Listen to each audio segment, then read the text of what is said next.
다시 토론의 시간을 갖도록 하겠습니다. 정말 그 김기봉 교수님께서 오늘 그 정년 퇴임 기념 강연 같이 아주 그 정말 중요한 그 아이디어를 많이 제출하고 또 아마 토론도 활발하게 여러 사람들이 좀 또 의문 갖고 있는 점도 있고 뭐 그렇게 해서 진행될 것 같습니다. 근데 이제 모든 사람이 토론에 들어가기 앞서서 오늘 또 토론자로 정수복 교수님을 별도로 모셨습니다. 우리 정수복 교수님은 그 사회학계에 아주 지금 독자적으로 한국 사회 사상사하고 지성사, 지금도 아마 여러 권의 시리즈 책을 저술하고 있는 것 같은데 아주 한국 사회학계에 아주 독특한 존재다. 그렇게 말씀드리겠습니다. 오늘 또 나름대로의 그 김기봉 교수님 못지않은 또 독창적인 시각을 가지고 오늘 또 좋은 말씀 해주실 것 같습니다. 정수복 교수님 모시겠습니다. 안녕하십니까. 반갑습니다. 또 이렇게 줌으로도 참여해 주신 분들도 계시네요, 몇 분. 네네. 네.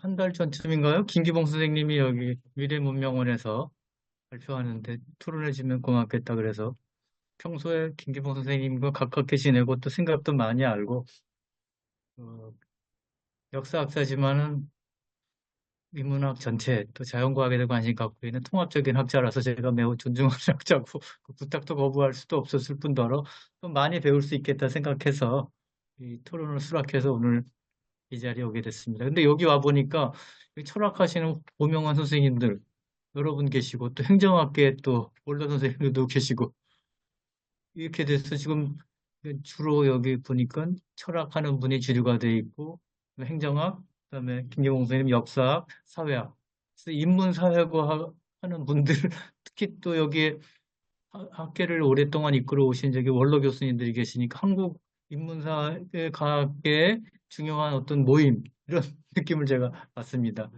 네, 그런 느낌을 받아서 어, 이 연구소 이름도 뭐죠? 인류사회 재건연구소. 참 그 막중한 그런 이름을 가지고 있어서 김규봉 선생님이 오늘 발표가 이 연구소의 이름과 이 자리에 모인 여러분의 위치를 걸맞는 그런 발표지 않았나 이렇게 생각이 됩니다. 그리고 김규봉 선생님의 특징은 역사학자지만은 본인이 얘기했다시피 한국 역사학계가 북사학, 동양사, 서양사 이렇게 북사, 동양사, 서양사 3분 체제로 되어 있는데 학제로 학교의 위치로 보면 서양사 교수로 돼 있을 겁니다, 아마. 그러나 학문의 내용으로 보면 오늘 발표에서 보다시피 북사, 동양사, 서양사를 넘나드는 통합사, 그런 종합사의 그런 학자고요.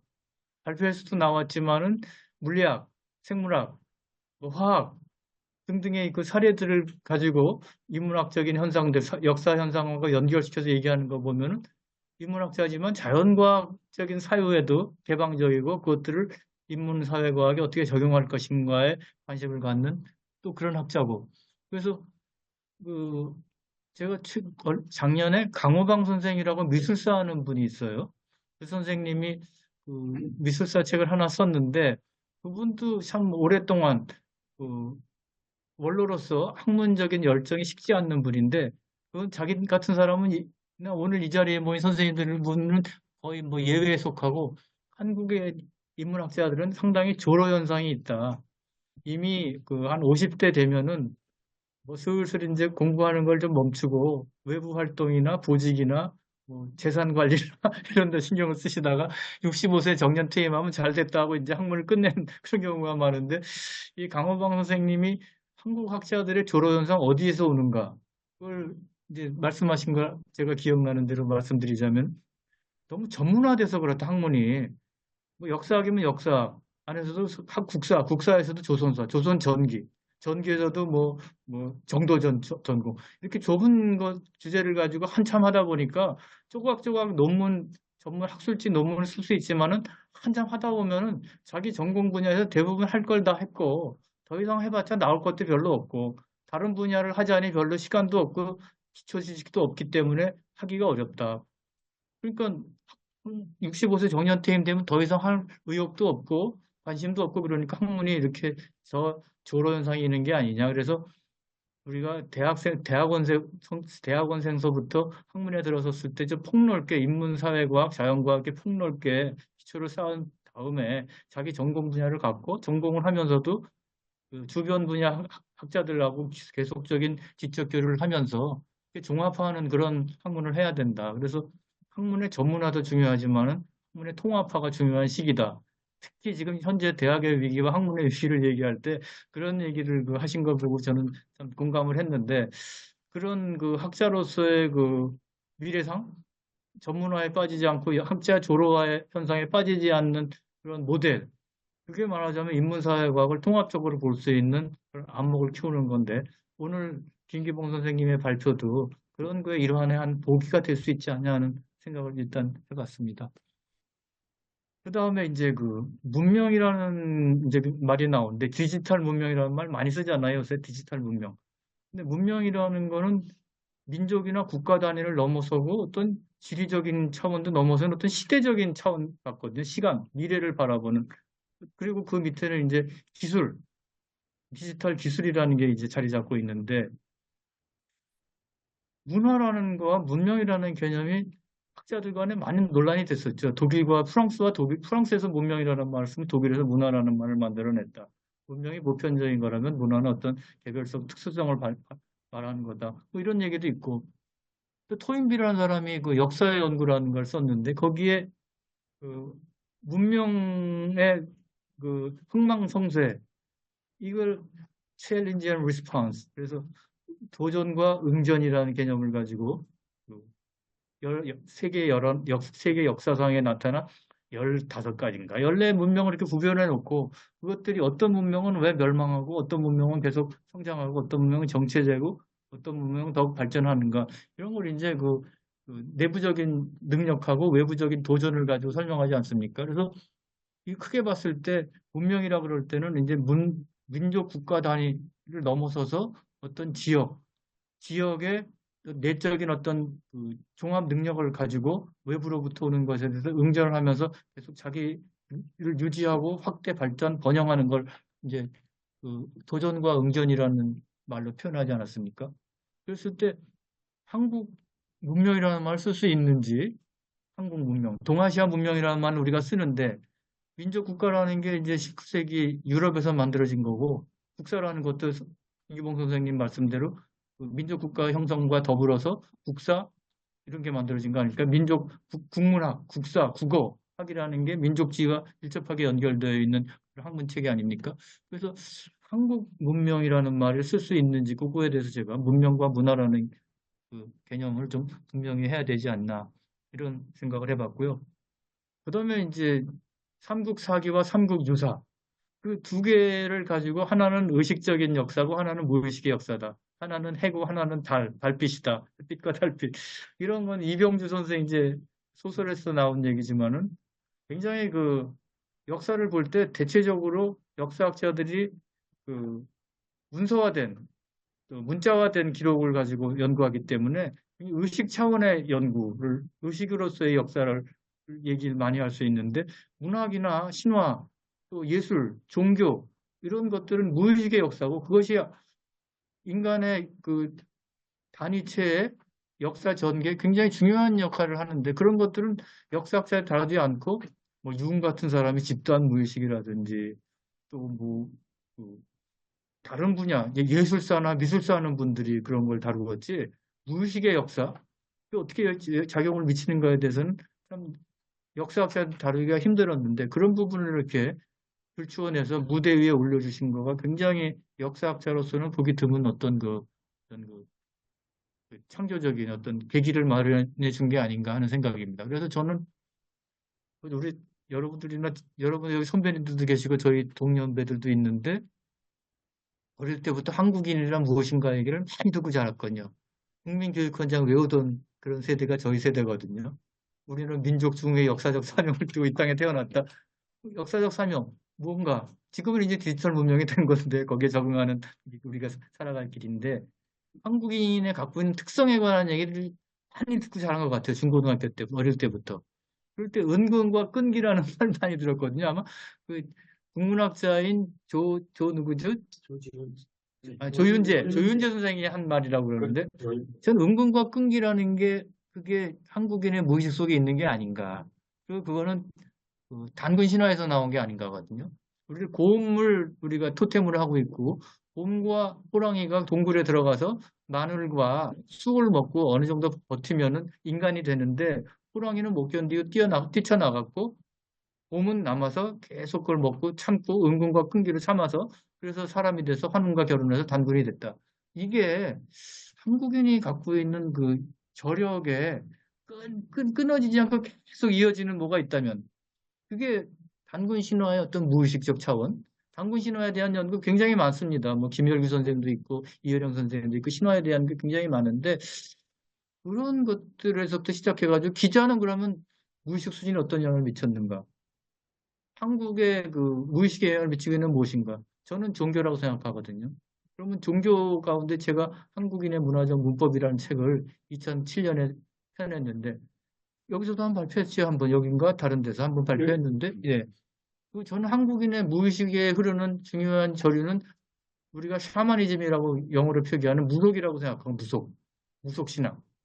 그 위에 불교가 들어오고 유교가 들어오고 도교가 들어오고 기독교가 들어오고 해서 그런 것들이 이렇게 우리가 하이브리드 돼가지고 축적이 어떤 응어리 져 있는데 가장 밑바탕에 있는 거는 전 무속이라고 보거든요. 무속의 세계관이 굉장히 중요하다. 그렇게 저는 생각을 하거든요. 그럼 무속의 특징은 뭐냐?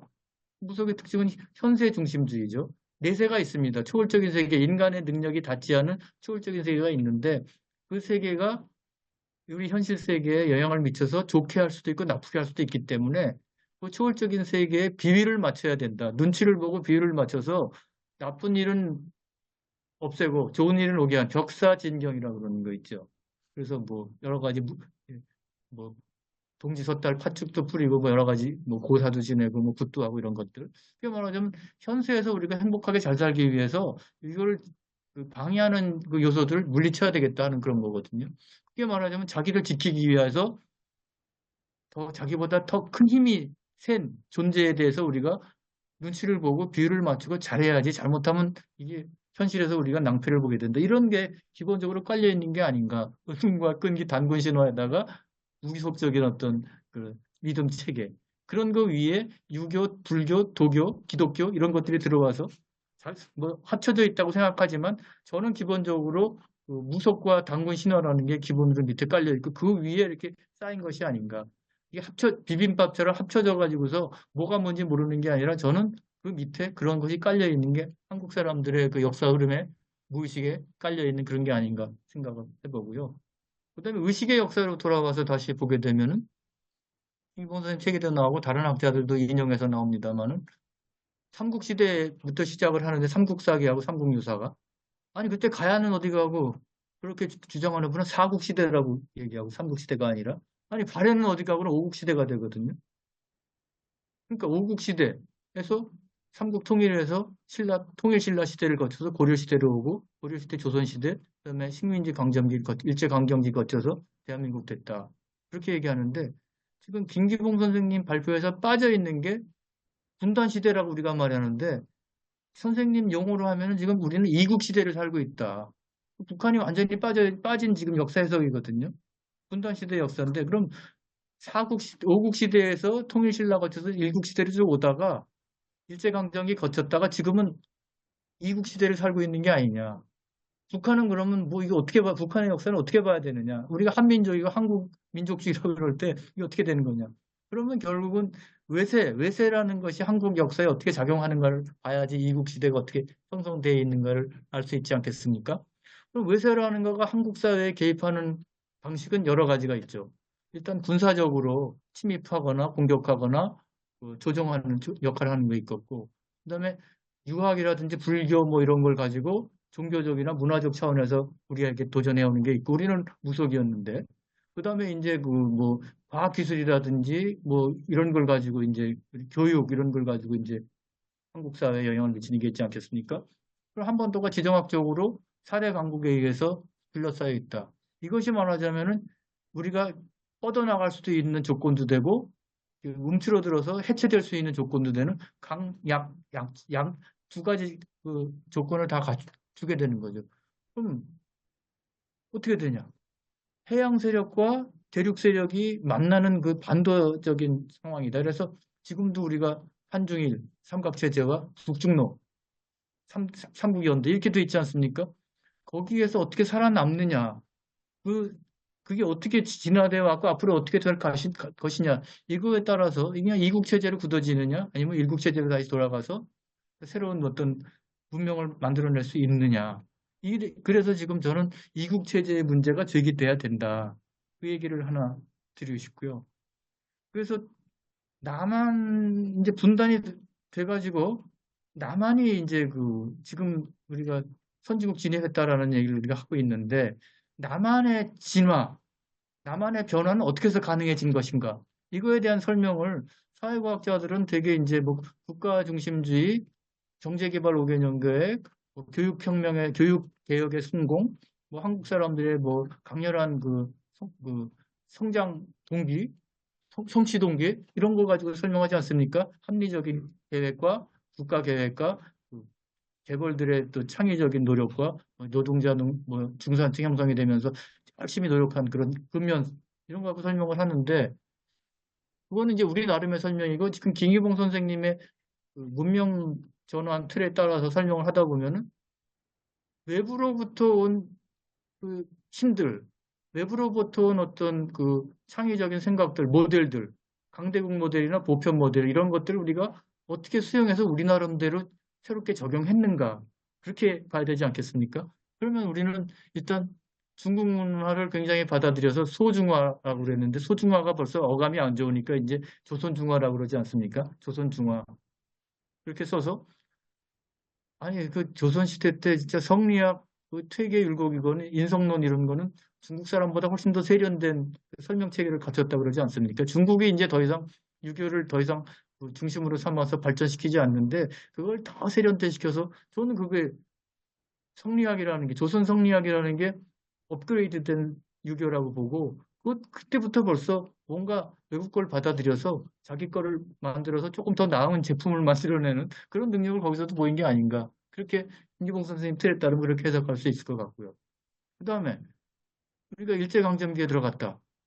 그 다음 우리나라의 근대 교육체제나 행정체제, 뭐 여기 선생님도 계십니다만은 뭐 법률체제 이런 것들이 전부 일제시대 때 아까 식민지 근대라고 말씀하셨지만 그런 걸 통해서 서구의 근대가 일본을 통해서 한국으로 유입돼서 이중 번역이라고 말씀하셨죠. 김기봉 선 그렇게 된 거 아닙니까? 그래서 그거 유교적인 그 적응 능력에다가 일본을 통한 식민지 근대성 적응 능력이 굉장히 합쳐졌다.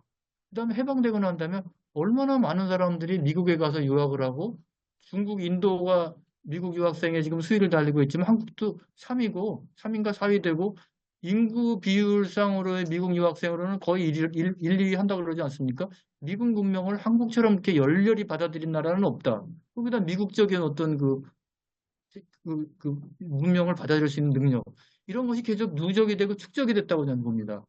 최근에 제가 김진현 선생이라고 사회학과 나오시고 동아일보 기자하시고 과기처 장관하신 분인데 이분이 쓴 대한민국 회고록이라는 책이 있는데 거기에서 자기는 다생세대다. 다생세. 여러 생을 산 세대라고 말씀하세요. 이게 뭐냐면 자기는 일제강점기에 태어나서 일본어를 교육받았고 그다음에 한글로 또 기자 생활했고 영어를 해서 또 미국 가서 좀 있었고 그다음에 자기는 한문도 하고 이런 세대이기 때문에 중국 문명, 일본 문명, 서구 문명 그런 걸 이렇게 합쳐서 여러 번 산 데다가 지금은 자기 전 세대 박정희 대통령 세대는 없었지만 지금 디지털 문명 기기도 자기가 다 이용하니까 디지털 시대까지 살아서 여러 생을 겹쳐서 한 다생 세대다. 지금 우리 선생님들 여기 김항 선생님이나 뭐 전부 선생님 저기 전부 다 여기 저도 다생 세대에 속한다고 할 수 있지. 일본 시대를 안 살았다는 거 있지만은 일제 시대를.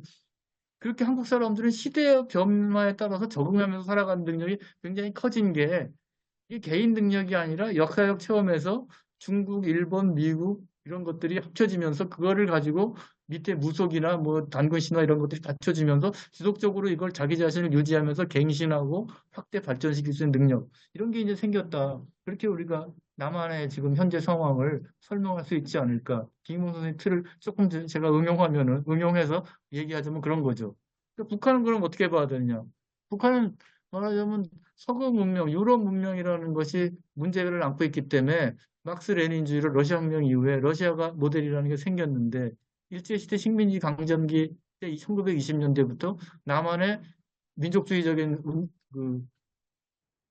독립운동 세력하고 사회주의적인 독립운동 세력이 대립했을 때 사회주의적인 운동 세력이 말하자면 남로당도 있고 만주에서 그 독립운동 하던 김일성도 있고 하는데 그런 세력들이 말하자면 미국 모델보다는 소련 모델을 택해서 소련으로 하게 되면은 우리가 더 민족주의적으로 강해질 수 있고 보편 평등 정의로운 사회를 만들 수 있다고 생각해서 그렇게 쪼개진 거죠 우리가 그 이국 시대의 원점은 식민 시대에 있다. 독립운동 시기에 있다. 그래서 거기가 뭐 70년대까지는 북한이 한국보다 앞섰다고 그러지 않습니까? 그러나 소련 체제, 공산주의 체제가 무너지면서 지금은 남한 우위에 이국 체제가 지금 되어 있는 그런 상황이라고 봐야 되겠죠. 그러면은 앞으로 한국 사회의 미래, 한국 사회가 지금까지 이렇게 다양한 여러 외부 세력의 종교적, 정치적, 뭐 군사적 그런 도전 속에서도 소위비의 말대로 그냥 적절하게 리스폰스 하면서 이렇게 자기 자신을 지키면서 발전해 왔는데 앞으로 어떻게 될 거냐. 이제 그게 지금 우리가 이제 질문해 봐야 될 거 아니겠습니까? 그랬을 때 저는 지금 현재 김기봉 선생님의 발표 좀 나오고 우리 사회의 주류 의견인데 한국 사회가 산업화하고 민주화하고 디지털 문명을 만드는데 성공했다고 그래서 약간 좀 자화자찬하는 게 아닌가. 그런 측면을 저는 좀 보거든요. 거기에 많이 드는 게 이제 문화적으로는 K-팝, 뭐 또 봉준호 얘기하는데 그 양에 있어서도 그것이 지속되는 시기도 얼마 안 될 뿐더러 그뭐 빌보드 차트나 세계 영화계에서 차지하는 그 포션, 그 지분이라는 건 굉장히 미미한 거거든요. 근데 그걸 가지고 우리가 일단 좀 어떻게 말하면 침소봉대하는 것, 자화자찬하는 것 그런 걸 우리가 스스로 경계해야 되겠다. 한국 민족이 대단한 민족이고 이렇게 살아남은 민족이 있으면 나와보라 그래. 특히 이어령 선생 말에 따르면 우리는 식민지 그런 거 경영 안 했으니까 남의 가슴에다가 못 안 받고 우리 같이 잘 살게 된 나라에서 나와보라 그래. 이어령 선생 그런 말씀 많이 하지 않았습니까? 돌아가셨지만 이어령 선생 그 디지털하고 또 저기 그 합쳐가지고 디질로그, 아날로그 합쳐 디질로그 문명이라는 거 말씀하지 않았습니까? 그걸 할 수 있는 게 한국 사람이다. 디지털하고 아날로그를 합칠 수 있는 능력. 뭐든지 이질적인 거를 합쳐가지고 새로운 거를 만들어낼 수 있는 능력. 그게 한국 사람이다. 그거는 외부에 뭐 하나를 고집하면 안 되고 외부에 좋은 건 다 갖다가 그걸 섞어가지고 뭔가 새로운 거를 만들어내는 능력. 이게 이제 한국인의 문화적 저력이라고 이제 말씀하시는데 뭐 젓가락 문화도 얘기하고 뭐 여러 가지 많이 말씀하시는데 제가 볼 때는 이어령 선생님도 약간 자화자찬 한국 문명 그걸 극단적으로 가면 우리가 그걸 국뽕이라고 얘기하죠.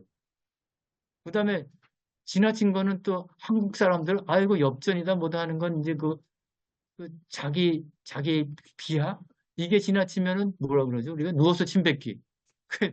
하여튼 극단적으로 자기를 비하하는 것도 안 되지만은 좀 지나치게 자기의 그 역량이나 업적을 과시하는 것도 좀 문제라고 저는 보거든요. 그래서 적절한 수준에서 한국 문명을 비판하면서 장점을 살려내는, 약점은 찾아내고 장점을 살려내는 그런 방향으로 가야 되는데 한류에 대해서 제가 조금 뭐 많이 공부해보진 않지만 조금 제 생각을 말씀드리자면 한류에서 BTS를 우리가 많이 얘기하는데 BTS의 특성이 뭐냐 하면은 굉장히 그 분절적이고 단절적인 요소들이 합쳐져 가지고 유연하게 움직인다는 거. 그다음에 거기에 그 깨끗하고 청결하고 건강하다는 거.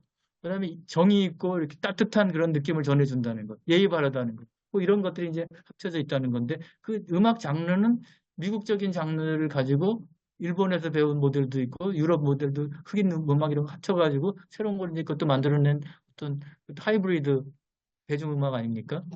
그래서 이것이 나는 얼마나 오래 지속될지 그리고 다른 장르들이나 다른 그 음악 하는 사람들과의 관계에서 얼마큼 우위를 차지하고 있는지를 검토해 보지 않았지만은 제가 프랑스에 좀 있어서 프랑스에 이제 그 한국학하는 학자들을 만나서 물어보면 한국어 배우려고 하는 사람이 없었는데 최근 막 한국학과 등록하려고 막 새벽부터 와서 줄을 쓴다는 거예요. 옛날에 일본어나 중국어를 배우려고 그랬지 한국어를 배우지 않으려는 사람이 열의가 적었는데 그럼 학생들 어떤 수준의 학생들이냐? 부모들의 사회경제적 배경이나 그 학생들이 바칼로르에 통과한 성적 같은 걸 비교해보면 어떠냐? 아직도 그 중국어나 일본어 전공한 학생들에 비해서 바칼로리아 성적도 떨어질 뿐더러 프랑스의 엘리트 학생보다는 그 프랑스로 이민 온 다른 인종 사람들, 그 중하층 계통의 열이 있는 사람들, 청소년들이 한국 문화에 관심이 있어 온다 이거죠. 그리고 프랑스의 일반적인 지식인 엘리트들은 야, 그 뭐 그 나라의 철학이나 문학이나 역사학이나 인문학이나 사회과학 이런 거에서 아직까지 뭐가 없는데 대중문화를 가지고 한국을 뭐 문화 선진국으로 인정한다? 이건 말이 안 돼. 이건 인정을 안 하거든요. 그래서 저는 K-팝, 팝 자체가 대중이기 때문에 파퓰러의 팝 아닙니까? 저는 K 인문 사회과학이 있어야 된다. 선진국이 되려면은 디지털 문명도 좋고 뭐 기술 문명도 좋고 뭐 대중문화도 좋지만은 그 사회에 정신문화, 정신문명 뭐라고 부르든 간에 박정희 대통령이 경제 성장해서 우리가 이게 물질적으로는 풍요롭게 됐지만은 뭐 안오미 상태도 있고 정신적인 혼란 상태가 있어서 필요하다. 그래서 정신문화연구원이라는 걸 만들었지 않습니까? 그것이 지금은 한국학중앙연구원이 됐는데 과거에는 그게 박정희 체제를 정치 체제를 충효사상으로 옹호하기 위해서 만든 기관이다. 처음에 그렇게 시작했는지도 모르겠어요. 그러나 지금은 한국 문화를 세계의 한국학을 그 총집결해서 종합하고 뭐 체계화하는 그런 기관으로 되어 있다고 평가하고 있지 않습니까? 우리가 한국문학 백과사전도 만들고 조동일 선생이 중심에서 만들었지만 그런 것들이 있으니까 우리가 그 브로델이라는 사람이 자본주의, 물질 문명 이런 얘기했는데 자본주의라는 거는 물질 문명이라 그러지만 선진국이라고 하는 나라들의 그 교육 학문 체계를 보게 되면 프랑스가 우리나라보다 어떻게 보면 디지털 문명, 뭐 휴대폰 쓰고 카톡 쓰고 이런 데서 뒤졌든지 모릅니다. 그러나 뭐 콜레지도 프랑스의 강의 내용이라든지 인문학적 전통이라든지 뭐 프렌치 디오리라고 뭐 후쿠데리다 뭐 해서 미국으로 넘어가서 한국까지 유입한 것들이라든지 이런 수준의 뭐 브로델의 역사 연구라든지 엄청난 그런 지적인 자산을 갖고 있고 그게 말하자면 대중문화가 아닌 고급문화, 학술문화라고 할 수 있죠. 그럼 대한민국 학술원이 뭐 하는지 모르는 기관이지만 그런 문화를 진정시키는 그런 K 인문사회가 그런 것과 디지털 기술 발전 이런 것이 동시적으로 발전할 때 그리고 상호 교류하면서 인문적인 정신과 과학술의 정신이 또 문명을 이끌어가는 두 축이 돼야지 디지털 기술과 팝 문화, K-팝만 갖고는 어렵지 않나. 그래서 저는 학술하는 분들, 특히 이 자리에 모인 원로 선생님들하고 인문사회과학하는 우리들이 K-인문사회과학 이걸 만들었을 때 한국이 진정한 존경받는 앞서가는 나라로부터 존경받는 그런 문명 선도국이 되지 않을까 이런 생각을 해봤습니다. 이상입니다. 마치겠습니다. 제가 부족한 거를 보완해 주신 것 같아요. 그러니까, 그래서 뭐 제가 답을 할 수는 없고요. 그냥 몇 개, 크게 지적하신 것만 제가 할 수 있는 것만 가장 큰 처음에 문제 제기하신 게 한국 문명이라는 게 가능한가? 그러니까 문화라면 모르겠는데 이게 참 문화 문명을 어떻게 정의하느냐가 참 어렵지 않습니까? 근데 그러니까 이게 제가 맨 처음에 양자역학 얘기하면서 한 이유가 뭐냐면 문제를 보는 방식을 존재로 보는 방식하고 관계로 보는 방식은 전 다르다고 생각을 해요. 그러니까 한국 문명할 때 한국이 주어라면 문명은 수어라고 저는 생각하거든요. 이 두 개가 관계 속에서 이루어진다고 생각을 해요. 그러니까 그런 사고 방식이에요. 그러니까 한국이라는 개체, 존재가 있어서 문명을 하는 게 아니라, 그러니까 이게 사고가 좀 다른 거예요. 그러니까 문화라 하면요. 그러니까 엘리아스의 문명화 과정이 맨 처음에 아까 선생님 말씀하신 것처럼 문화와 문명에 관한 차이잖아요. 그러니까 프랑스와 독일의 차이 얘기를 하잖아요. 그러니까 독일인들이 일종의 컴플렉스죠. 그러면서 문화라는 걸 만들고 근데 엘리아스는 문명화 과정이라고 썼거든요. 과정이라고 썼거든요. 그러니까 엘리엇은 다른 차원을 열은 거잖아요. 그러니까 보통 하는 것보다 한번 역사를 한번 크게 본 거죠. 그러니까 그거랑 약간 비슷한데요, 저는. 그러니까 이거를 한국이라는 문화라는 하나의 한국인 나름대로의 문화적 문법이 있어서 문명이라는 도전에 대해서 어떻게 응전하냐 이런 방식으로 저는 전개하는 게 아니라 한국이라는 주어와 문명이라는 수어가 어떻게 연관되는가가 제가 보는 방식이에요. 그러니까 문법이 조금 달라요. 그러니까 그래서 그러니까 이거는 근본적인 문제인데요. 그러니까 문제를 접근하는 방식인데요. 그리고 문명을 전유하는 방식이 문화예요. 그러니까 이런 식으로 그래서 제가 나름대로 이렇게 정의를 한 거예요. 예. 근데 그렇게 되면 이제 많은 얘기가 풀리고 북한 문제도 그렇게 하면 풀릴 수 있어요.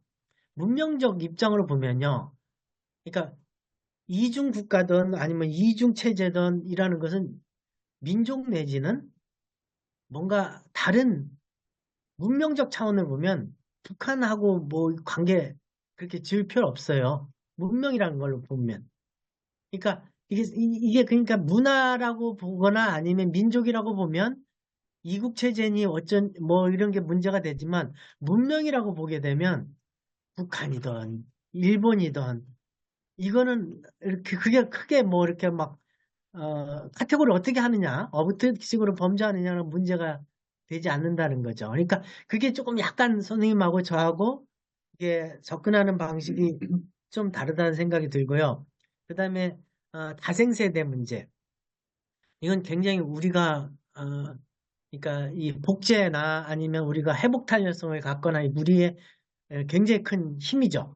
굉장히 여러 가지 경험을 압축적으로 한 거고 이것이 이제 여러 가지 경험들이 섞여 하이브리드 되면서 뭔가 창발할 수 있거나 아니면 대응 능력이 회복 탄력성이 굉장히 센 거죠. 무슨 조건에서도 견뎌내거나 해결하죠. 그러니까 너무나 많은 한 세대 내에서 아니면 100년 사이에서 우리는 인류 전체 삶을 다 사는 습니까? 농경시대 살았다. 산업시대 살았다. 1물결, 2물결, 3물결을 다 사는 거거든요. 이게 이제 문명사적으로는 굉장히 귀중한 경험이죠. 그러니까 그런 식으로 이제 한번 보고 싶은 게 이제 제 생각이고요. 그 다음에 또 뭐, 또 굉장히 많은 얘기를, 그 다음에 은근과 끈기. 그냥 재밌는 문제예요. 그러니까 우리한테 굉장히 애매하고 이중적으로 있는데요. 한국인이 은근과 끈기가 있는가? 옛날 사람은 있었던 것 같아요. 예. 근데 지금 젊은 세대들한테 있는가? 그러니까 뭔가 심층적으로는 있어요. 심층적으로 있는데 이게 이 변화를 어떻게 봐야 될 것인가? 그게 이제 저는 계보학적으로 한번 보고 싶은 거예요. 그 다음에 그 대학 내에서도 1학년, 2학년, 3학년 사람 지금 코로나 이전과 이후 이게 너무 많이 바뀌었거든요. 근데 저는 그래도 이게 국뽕이든 뭐든 한 게 우리는 그렇게 많은 경험을 했고 그래서 살아남았고 그래서 우리 회복 탄력성이 있고 뭔가 이게 문화 유전자적으로 그게 있다. 저는 그 힘을 한번 믿고 싶어서 과장을 한 거죠. 나머지는 제가 감당을 못해서 잘 모르겠습니다. 예, 저는 선생님 논문을 아주 흥미롭게 읽었습니다. 특히 우리 조선 유학에 대해서 그동안 이렇게 역사학계나 인문학계에서 대체로 상당히 부정적인 측면, 너무 관념론에 치우치다 보니까 조선의 어떤 그 멸망을 가져오는데 그런 학문적인 면에서 조선 성리학이 정말 기여한 게 뭐가 있느냐, 부정적인 측면을 많이 이제 부각을 시켰는데 이번에 이제 선생님 발표를 통해서 제가 많이 배운 거는 특히 이제 1980년 이후에 이제 물론 상당한 논란이 있긴 하지만 그래도 조선 중화론이라고 하는 개념을 들고 나와서 역사학계에서 조선 성리학의 긍정적인 측면을 상당히 부각시켰다 하는 점을 아주 관심 있게 보았습니다. 그리고 특히 선생님께서 남한 산성의 어떤 담론 투쟁, 이걸 가지고 조선 후기에 어떤 나온 그런 조선 중화론과 이걸 연계시켜 가지고 문명 진화의 어떤 그런 복제론이라고 하는 그런 하나의 어떤 학설이라고 그럴까, 이론을 도출하신 그런 역사적 논리 구성력이 참 대단하시다, 이런 걸 제가 느꼈습니다. 근데 선생님의 주장에 대해서 제가 느끼는 두 가지 문제 제기를 일단 하고 나서 그 다음에 조선 중화론에 대해서 또 다른 하나의 관점이 있을 수 있다 하는 걸 제가 말씀드리고자 합니다.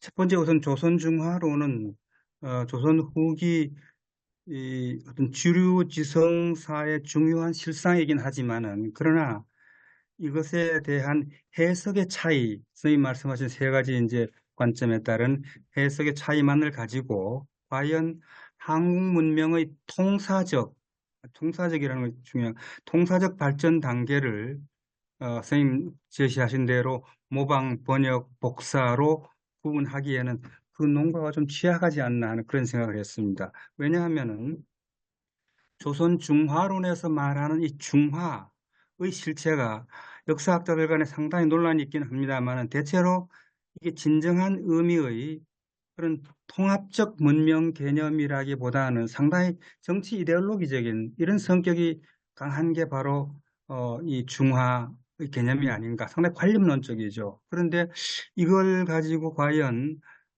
문명이라는 게 상당히 통합적인 어떤 그런 복합적인 요소인데 그것을 설명할 수 있느냐 하는 그런 이제 문제 제기가 하나 있을 수 있고요. 그리고 선생님께서는 이 세 가지 문명 해독의 문법을 가지고 이제 전근대 시대적인 구분을 하셨어요. 전근대의 모방에서 계몽적 근대의 번역, 특히 이제 이게 선생님 처음에 보내주신 그 자료에 보면은, 그러니까 단계적이죠.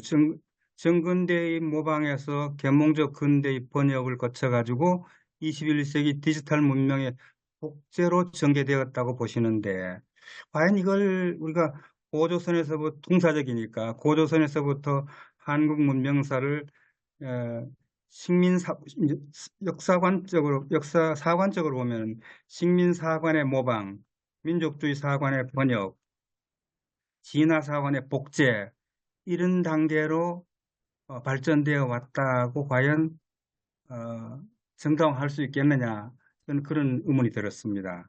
그다음 두 번째 제가 제기하고 싶은 문제는 선생님이 문명 진화의 복제론이라는 이 복제라는 용어입니다. 사실 복제는 이제 이 용어에 대해서 선생님께서 비유적인 설명은 하셨지만은 명확한 규약적 데피니션을 하지 않으셨습니다. 그래서 이 용어가 저는 참 불편하다고 느끼는 게, 왜냐하면은 유전공학적 이 복제 개념이라는 게 한 유기체에서 다른 유기체를 만들어내는 제작 방법이 복제 아닙니까? 그런데 선생님께서 이 복제 과정에서 일어나는 돌연변이라는 걸 상당히 중시하시긴 합니다. 그렇지만은 이 복제라는 것이, 물론 돌연변이는 하나의 예외적인 현상이죠. 예외적인 현상인데 이 복제라는 것이 그냥 통째로 복사한다는 얘기죠. 그냥 모방은 어떻게 보면 부분적인 복사고, 복제는 통째로 이제 복사한다는 뭐 사전적인 의미로만 그런 거죠. 그러니까 적극적인 모방과 별반 다를 게 없지 않느냐, 복제가. 근데 선생님이 이걸 가지고 과연 한국의 21세기 이 한국 문명이 어떤 독자적인 창조와 노력 없이 이 통째로 복사하는, 그것도 보편 문명이라고 일컫는 말하자면 서구 문명이겠죠. 그걸 통째로 복사하는 과정에서 일어나는 돌연변이, 그걸 가지고 과연 글로벌 미래 문명을 선도할 수 있겠는가, 한국 문명이, 그런 의문이 들었습니다. 또 하나는 제가 선생님 이제 여러 가지 책이나 논문을 보면서 느낀 것은, 선생님께서는 해겔류의 그런 역사주의적 보편 사관에 대해서 상당히 비판적인 입장을 가지고 계시는 걸로 저는 그렇게 알고 있었거든요. 그런데 이번에 이제 이 논문을 보면서 이 코테이션입니다. 선생님께서 당대 보편 문명을 가지고 큰 나라를 섬기면서 그 문명을 복제하는 문명 진화론, 과연 이것이 이 복제 문명 진화론, 이것이 선생님이 평소에 가지고 계시던 학문적 지론과 배치되는 건 아닌지, 그런 걸 하나 좀 여쭤보고 싶고요. 그 다음에 이제 제가 하나 제기하고 싶은 어떤 또 다른 해석은, 일단 전제로 하는 겁니다. 뭘 전제로 하느냐 하면 조선 중화론을 적극적으로 수용한다는 전제 하에서 이제 이 수용 문제에 대해서도 뭐 얼마든지 반론이 있을 수 있고 저도 의문을 가집니다만 일단 이걸 전제로 한다면은 21세기 시대 정신이라고 할 수 있는 다원 보편주의 문명관으로 조선 중화론을 해석할 수도 있다라고 하는 게 저희 생각입니다. 저는 이제 한국화의 논거로서 배경으로서 다원 보편주의 패러다임을 제가 좀 논의한 적이 있습니다만은 왜냐하면 프랑스 철학자 메를로 퐁티가 탈서구 중심주의에 대한 어떤 그걸 경계하는 경포로 이런 말을 한 적이 있습니다. 철학의 중심은 어디에나 있지만 그 주변은 어디에도 없다. 제가 이 말을 빌려서 달리 표현한다면은 보편성과 문명의 중심은 어디에도 있으나 그 주변은 어디에도 없다. 이런 관점, 이런 시각에서 제가 이제 다원 보편주의를 그 패러다임을 이제 전개할 때 이것도 하나의 제가 어떤 앞에서 전제로 들었는데 이런 관점에서 볼 때 다원 보편주의, 제가 말씀드린 다원 보편주의라고 하는 것은 다양한 축의 문명과 맥락적 보편성이 공존하면서 융합하기도 하고 또 한쪽에 동화되기도 하고 또는 부분적인 수용을 하기도 하고 또 그걸 공고화하기도 하고 이런 상호작용을 통해서 인류 사회의 보편적 인식의 지평을 넓혀가는 것이 이것이 다원 보편주의라고 저는 규정하고 있습니다. 이건 말하자면 보편성과 문명의 다중치유 체제라고 할 수 있겠죠. 그런데 이런 관점에서 보면은 조선 후기의 지식인들에게 조선이 곧 중화라고 하는, 즉 중화라는 문명의 중심이라는 얘기죠. 이런 자부심을 갖게 했던 조선 중화론은 이것은 당시 물론 형식상으로는 적어도 형식상을 얘기합니다. 형식상으로는 당시 청나라 중심의 문명축 이외에 문명의 또 다른 중심축이 조선이라고 하는 그런 걸 표방하는 모양새를 적어도 형식적으로는 갖추었기 때문에 내용적으로는 좀 이것이 결국은 뭡니까? 대명 중화의 적통을 개선한다는 그런 차원이었죠, 실질적으로. 그러나 형식적으로는 적어도 그러한 또 다른 문명의 축이 있다라고 하는 것을 제시했다는 점에서 저는 다원 보편주의적인 시각에서 이 조선 중화론을 해석할 여지도 있지 않느냐 이런 생각을 해봤습니다. 예, 이상 저의 토론 마치겠습니다. 굉장히 꼼꼼하게 읽어주셔서 이거 제가 갖고 있는 결함이나 거칠음을 다 집어내실 것 같습니다.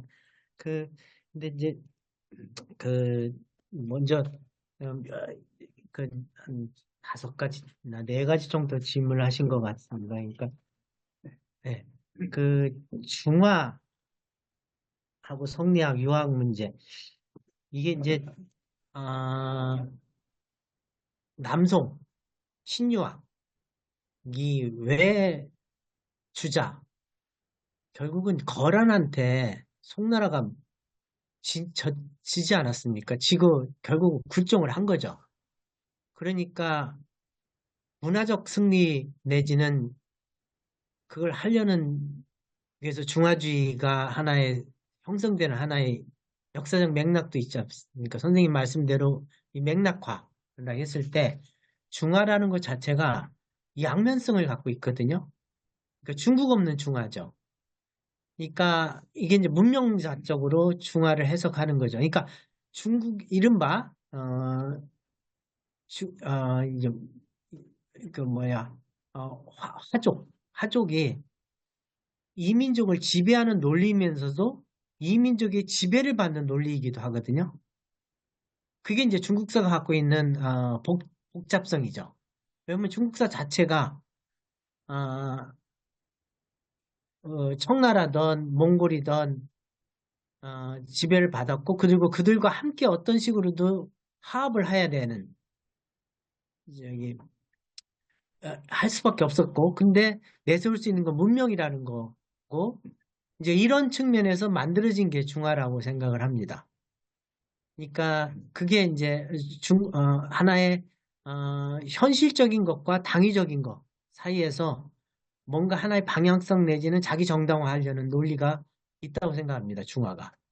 그게 이제 성리학, 신유학이고, 그 다음에 그런 식으로 뭔가 군사적으로는 지배를 당하면서도 뭔가 문명적으로는 자의식을 갖거나 아니면 중국사를 이어오는 방식, 그 맥락이 있다고 생각합니다. 이건 중화주의에서 굉장히 많은 얘기가 있죠. 그러니까 양면성을 갖고 있는 거라고 생각을 하고요. 또 하나는 이제 선생님은 복제하고 복사를 같은 걸로 보시는 것 같은데요. 그래서 제가 아까 인용한 말이 good artist는 카피를 하고 great artist는 스틸을 한다. 복제는 훔치는 겁니다. 그러니까 하나는 복사하는 거하고 훔치는 거하고 다르고, 그러니까 남이 생각. 결국 인간이라는 게 뭐냐면 내가 갖고 있는 건 거의 없거든요. 그러니까 우리는 몸과 마음으로 돼 있는데 내 몸을 구성하는 건 세포잖아요. 근데 이 세포를 구성하는 건 먹여야잖아요. 그러니까 내 거라고 하는 게 아니고 전부 관계적으로 몸도 있고 내 생각이라는 것도 결국은 남의 생각 받아들이는 거거든요. 근데 그거를 그대로가 아니라 카피를 해주는 게 아니라 훔치는 거거든요. 그걸 좋은 말로 하면 공부하는 거죠. 이게 이런 식인 거죠. 그러니까 좋으면 가져오는 거거든요. 근데 물질적인 건 훔치는 건데 정신적인 거는 훔치는 게 아니라 배우는 거죠. 그런 의미에서 그러니까 알고 보면 다 있었던 거죠. 있었는데 이제 자기가 훔쳐가지고 아니면 가져와서 자기 걸로 소화하거나 자기 생각으로 재구성을 하는 거죠. 예? 이런 식의 이걸 이제 복제인데 이제 그거를 이제 어떻게 보면 이게 결국은 정보적 전환 때문에 이게 생겼다고 생각합니다. 그러니까 생명이라는 것 자체가 DNA고, 그러니까 유성생식을 하면서 아버지 DNA와 어머니 DNA가 두 개가 섞이면서 뭔가 새로운 게 나올 수 있는 거. 그러니까 같으면서도 다른 게 나올 수 있는 거죠. 이런 식으로 그걸 설명하는 방식이 유전자가 복제되는 방식이고, 이런 식으로 자손이 재생산되는 거죠. 그러니까 생물학에서 재생산되는 방식은 결국 유전자 복제라는 방식인 거죠. 이게 진화죠. 이게 이제 그걸 그대로 이제 가져온 겁니다. 그러니까 왜 그러냐면 모든 정보는 결국은 그러니까 이건 이제 이쪽 요새 정보 적전을 얘기하면 it from bit, 비트로부터 존재가 나왔다는 거죠. 이게 이제 디지털 정보 모든 것을 의 정보화가 가능해진 거죠. 그러면서 이제 정보가 융합하면 섞이면 새로운 정보가 나온 거죠. 이걸 이제 구현하는 게 저는 생성형 AI라고 생각을 합니다.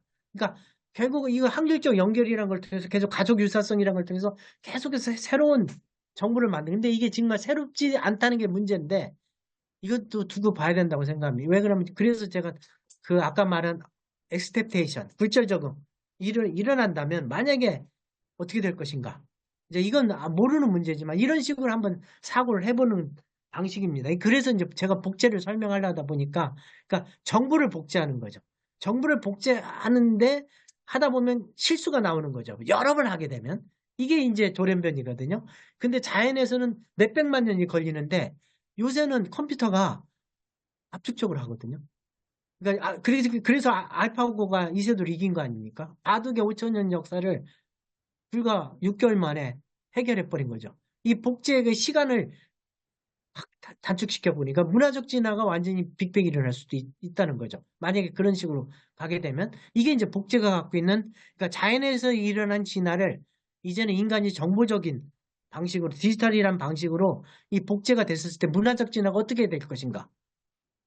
이거는 그러니까 완전히 거기다 지적 설계까지 하지 않습니까? 이게 지금 복제가 갖고 있는 지식의 생산 방식이라고 생각을 합니다. 그다음에 저기 다원적 보편주의, 그건 선생님 말씀의 논리로는 그렇게 볼 수 있을 것 같습니다. 그러니까 조선중화라는 게 다원적 보편주의다. 근데 그럼에도 불구하고 조선중화가 갖고 있는 건 뭐냐면 내부 생존 논리지 진짜 뭘 새로운 게 나왔냐는 거예요. 그러니까 공자의 맹자를 계속해서 모방 내지는 복사만 했지 성리학에서 과연 내세울 수 있는 게 뭐 태계 뭐 몇 개 없지 않습니까? 과연 복제를 했냐는 거죠. 예? 그러니까 조선중화는 결국 조선 왕조를 지켜내기 위한 이데올로기였을 거나 아니면 정신적인 승리 내지는 이런 식으로 이제 청에 대한 굴종을 어, 만회하거나 아니면 자기 위안을 삼으려는 그게 강했거나 아니면 정조 같은 경우도 저는 자기 그 아버지 죽음 이후에 자기 군주권을 강화시키기 위해서 없는 대보단 명나라 죽음 없어진 나라를 숭배하면서 이런 식으로 권력의 이데올로기 장치 아니었을까? 근데 문화적으로 과연 새로운 게 있었는가? 그거는 잘 모르겠습니다. 예. 그래서 다원적 보편주의란 말을 인정을 하면서도 과연 그 정도까지 가려면 뭔가 새로운 게 있었어야 되는데 그 점에 대해서는 잘 모르겠습니다. 이상입니다. 오늘 보내주신 자료가 제가 한국사에서 가장 궁금했던 거 2개를 짚었거든요. 다문하고 소중화 이거고요. 네. 그다음에 교수님은 이렇게 모방, 그다음에 번역, 복제 이렇게 했는데 그러면 어디에 숨기고 있는 말이 창조 같거든요. 이걸 통해 가지고 다음에 우리가 창조가 어떻게 될 건가 이렇게 이야기해요. 그러니까 토인비에 의한 미메시스, 모방에서 어떻게 창조로 이어지는가 이런 문제일 텐데 되게 반가웠던 데 저는 여기서 뭐 행정학인데 국가와 문명 이런 거 연구하니까 원래부터 이렇게 관심 있고 되게 궁금했던 거는 일단 2개가 그겁니다. 한국사 전체를 통해 가지고 하나는 이렇게 당군이고요. 당군 보면 이 김용섭 선생님 여기 한국 문명 책도 예. 인용을 해놨던데 김용섭 선생님 같은 경우는 당군을 어떻게 보느냐 하면 우리가 일반적으로 국사에서 이야기할 때는 몽골에 저항하기 위해서 당군을 채용했다 이렇게 하는데 김용섭이 전혀 반대거든요. 그러니까 우리가 뭐 김부식 그다음에 2개의 원형으로서 김부식 일현이 있는데 이 일현의 아이덴티티를 어떻게 봐야 되냐면 우리가 몽골하고 이렇게 섞여 보니까 김부식처럼 우리는 중국을 뺏기기 위해 급급했는데 중국화를 하려고 했는데 몽골은 보니까 자기 독자성을 유지하고 있었다. 중국을 가지고 있었고 그래서 그래도 뭐 탱거리 신화 이런 게 있지 않습니까? 당군 신화 이런 것처럼 그걸 이어받아 가지고 오히려 그 유목민족의 고유한 고유성을 가지고 있었던 거 그걸 했던 거 청나라도 그랬던 것 같고요. 그래서 그러면 이게 일련도 그걸 보고 이제 민족 자각 이걸 좀 이렇게 좀 봐야 되지 않느냐 이렇게 볼 때 그냥 뭐 샤머니즘 이렇게 볼 게 아니라 이 선비가 도전과 응전 이렇게 했듯이 한족하고 이렇게 세외민족들 이렇게 볼 때 그럼 우리 아이덴티티는 뭐냐? 우리는 민족적으로 보면 세외민족인데 아이덴티티를 계속 중국화하려고 하는 이런 게 있었던 것 같고요. 그래서 지금 이 당군을 어떻게 이해할 건가 이게 하나가 있고요. 그냥 일단 궁금한 걸 한번 물어보겠습니다. 그 다음에 김용수 선생님이 그렇게 봤던 것 같고요. 그 다음에 소중화 관련해 가지고는 그때 그러니까 제가 뭐 교수님도 계시지만 서울대 행정학과에서 대학연연을 번역을 했었거든요. 제가 기획하고 이렇게 했었는데 그게 70년 동안 번역이 안 돼 있다고 국가의 기본 교과서였는데 경연에 그걸 번역할 때 윤정분 교수님이라고 지금 덕성여대 계시다가 사학과에 계시다가 돌아가신 분이 있는데 나보고 대답한 말이 소중화가 뭐냐 대중화도 못하고 이렇게 이야기했거든요. 근데 그 교수님 그걸 계속 모방이라고 보는데 우리 제대로 모방을 했느냐. 그 대학연이라는 책을 보면 거기는 제왕이 되라고 이야기하거든요. 제왕이 되면 만약에 정도전은 저는 이게 또 왜곡했다고 생각해요. 그냥 원래 신유학을 채택한 거는 만들어낸 남송이지만 채택한 거는 원나라지 않습니까? 그러니까 진강을 진덕수도 그렇고 앞에 그다음에 주자도 그렇고 송나라 조정에서 진강을 하지만 국가 이데올로기가 채택이 안 됐고 그걸 오히려 국가 이데올로기가 채택했던 거는 원나라였던 것 같고요. 그래서 이재영 이런 사람들이 망건당에서 이렇게 같이 공부를 하고 있는데 그걸 보면 그다음에 여기 조선을 세우는 나라 이성계나 정도전 이런 사람이 국가를 설계할 때 그러면 제국을 설계해야지. 교과서는 제국이지 않습니까? 대학년이 그러니까 제왕을 가르치고 그런데 이거는 제국으로 축소해서 했거든요. 그러면 이걸 그렇게 해가지고 나중에 결국은 그다음 인지니어란 이후에는 제도지원 이렇게 가는데 그럼 이게 소중화의 정체가 뭐냐 이게 제대로 모방은 한 거냐. 그래서 보고 있으면 그러니까 토인비가 이야기해서 이게 큰 줄기로 하면 몽골 그다음에 청나라 그다음에 그 뒤에 생긴 청나라는 사실상 그냥 제왕으로 가거든요. 제국으로 갔던 것 같고요. 그래서 보면 8기군 같은 경우도 이렇게 용의 발톱이 5개지 않습니까? 우리나라는 4개만 있는데 보존용으로. 그렇게 보면 우리가 모방은 제대로 했던가 이런 생각이고요. 그래서 지금도 보면 이게 아까 뭐지 이중의 권력 이야기하시고 하는데 결국 창조라는 건 자기 아이덴티티가 중요한데 자기가 누군가 이게 여기에서 중요한데 그래서 모방만 하다가 무슨 그 뺏기 위해 바꾼 거지 자기 창조가 있을까? 만약에 몽골이나 청이나 이렇게 세민족들이 자주적으로 이렇게 생각했던 것처럼 하면 해외에서 받아들이는 것도 있지만 그러면 창조라는 기본적으로는 이렇게 좀 달라야 되지 않느냐. 그 맥락으로 좀 보면 그러니까 조선 500년이 도대체 어떤 나라였던가를 생각해 볼 수 있고요. 그걸 지금 맥락으로 보면 글로벌 시대에 이게 김구식 아이덴티티도 있고 그다음에 이란의 아이덴티티도 있고 어떻게 보면 세민족의 아이덴티티가 있으면 창조라는 관점에서 보면 모방이 시작됐지만은 미메시아를 창조라고 하려면 오히려 이렇게 번역이나 복제가 아니라 창조의 주체성, 독자성 이런 걸 좀 공부해봐야 되지 않느냐 이런 생각. 예, 예. 예. 먼저 당구는 뭐 제가 굉장히 많은 논리가 있고 그러니까 그거는 제가 잘 모릅니다. 그냥 당군 기자 그냥 도매금으로 그냥 크게 숲을 보려고 그러니까 하나의 개체 코드고 우리의 종족적 연원이고 그다음에 기자는 문명의 코드로 그냥 이렇게 그냥 잘 모르고 그냥 이런 식으로 우리가 사용했던 게 아닌가. 당군이나 기자라는 기표를 이제 그런 식으로 했고 당군에 대해서 그게 뭐냐라는 건 굉장히 많은 논의가 있을 것 같습니다. 그러니까 분명히 원형적인 게 뭐가 있긴 있을 것 같은데 선생님 말씀하신 대로 이게 근데 그거고요. 그다음에 중요한 질문 이제 창조인 것 같은데 저는 소중화를 그렇게 해석했던 거거든요. 모방은 원본하고 같아지려는 거잖아요. 번역은 그거를 내가 전유하는 거잖아요. 그런 점에서 구별을 지은 거거든요. 그러니까 의식이 있는 거죠. 그러니까 모방은 즉자적 상태고 번역은 대자적 상태죠. 자기 의식이 있는 거죠. 이제 그런 점에서 차이인데 그럼 소중화는 뭐냐? 그 사이라고 생각을 합니다.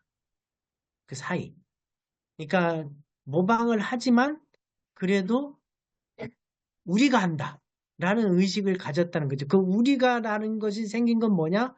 명나라가 망하고 청나라의 지배를 받는 상태에서 자의식을 갖게 된 거고 그런 맥락에서 소중화를 해석해 보고 싶었던 겁니다.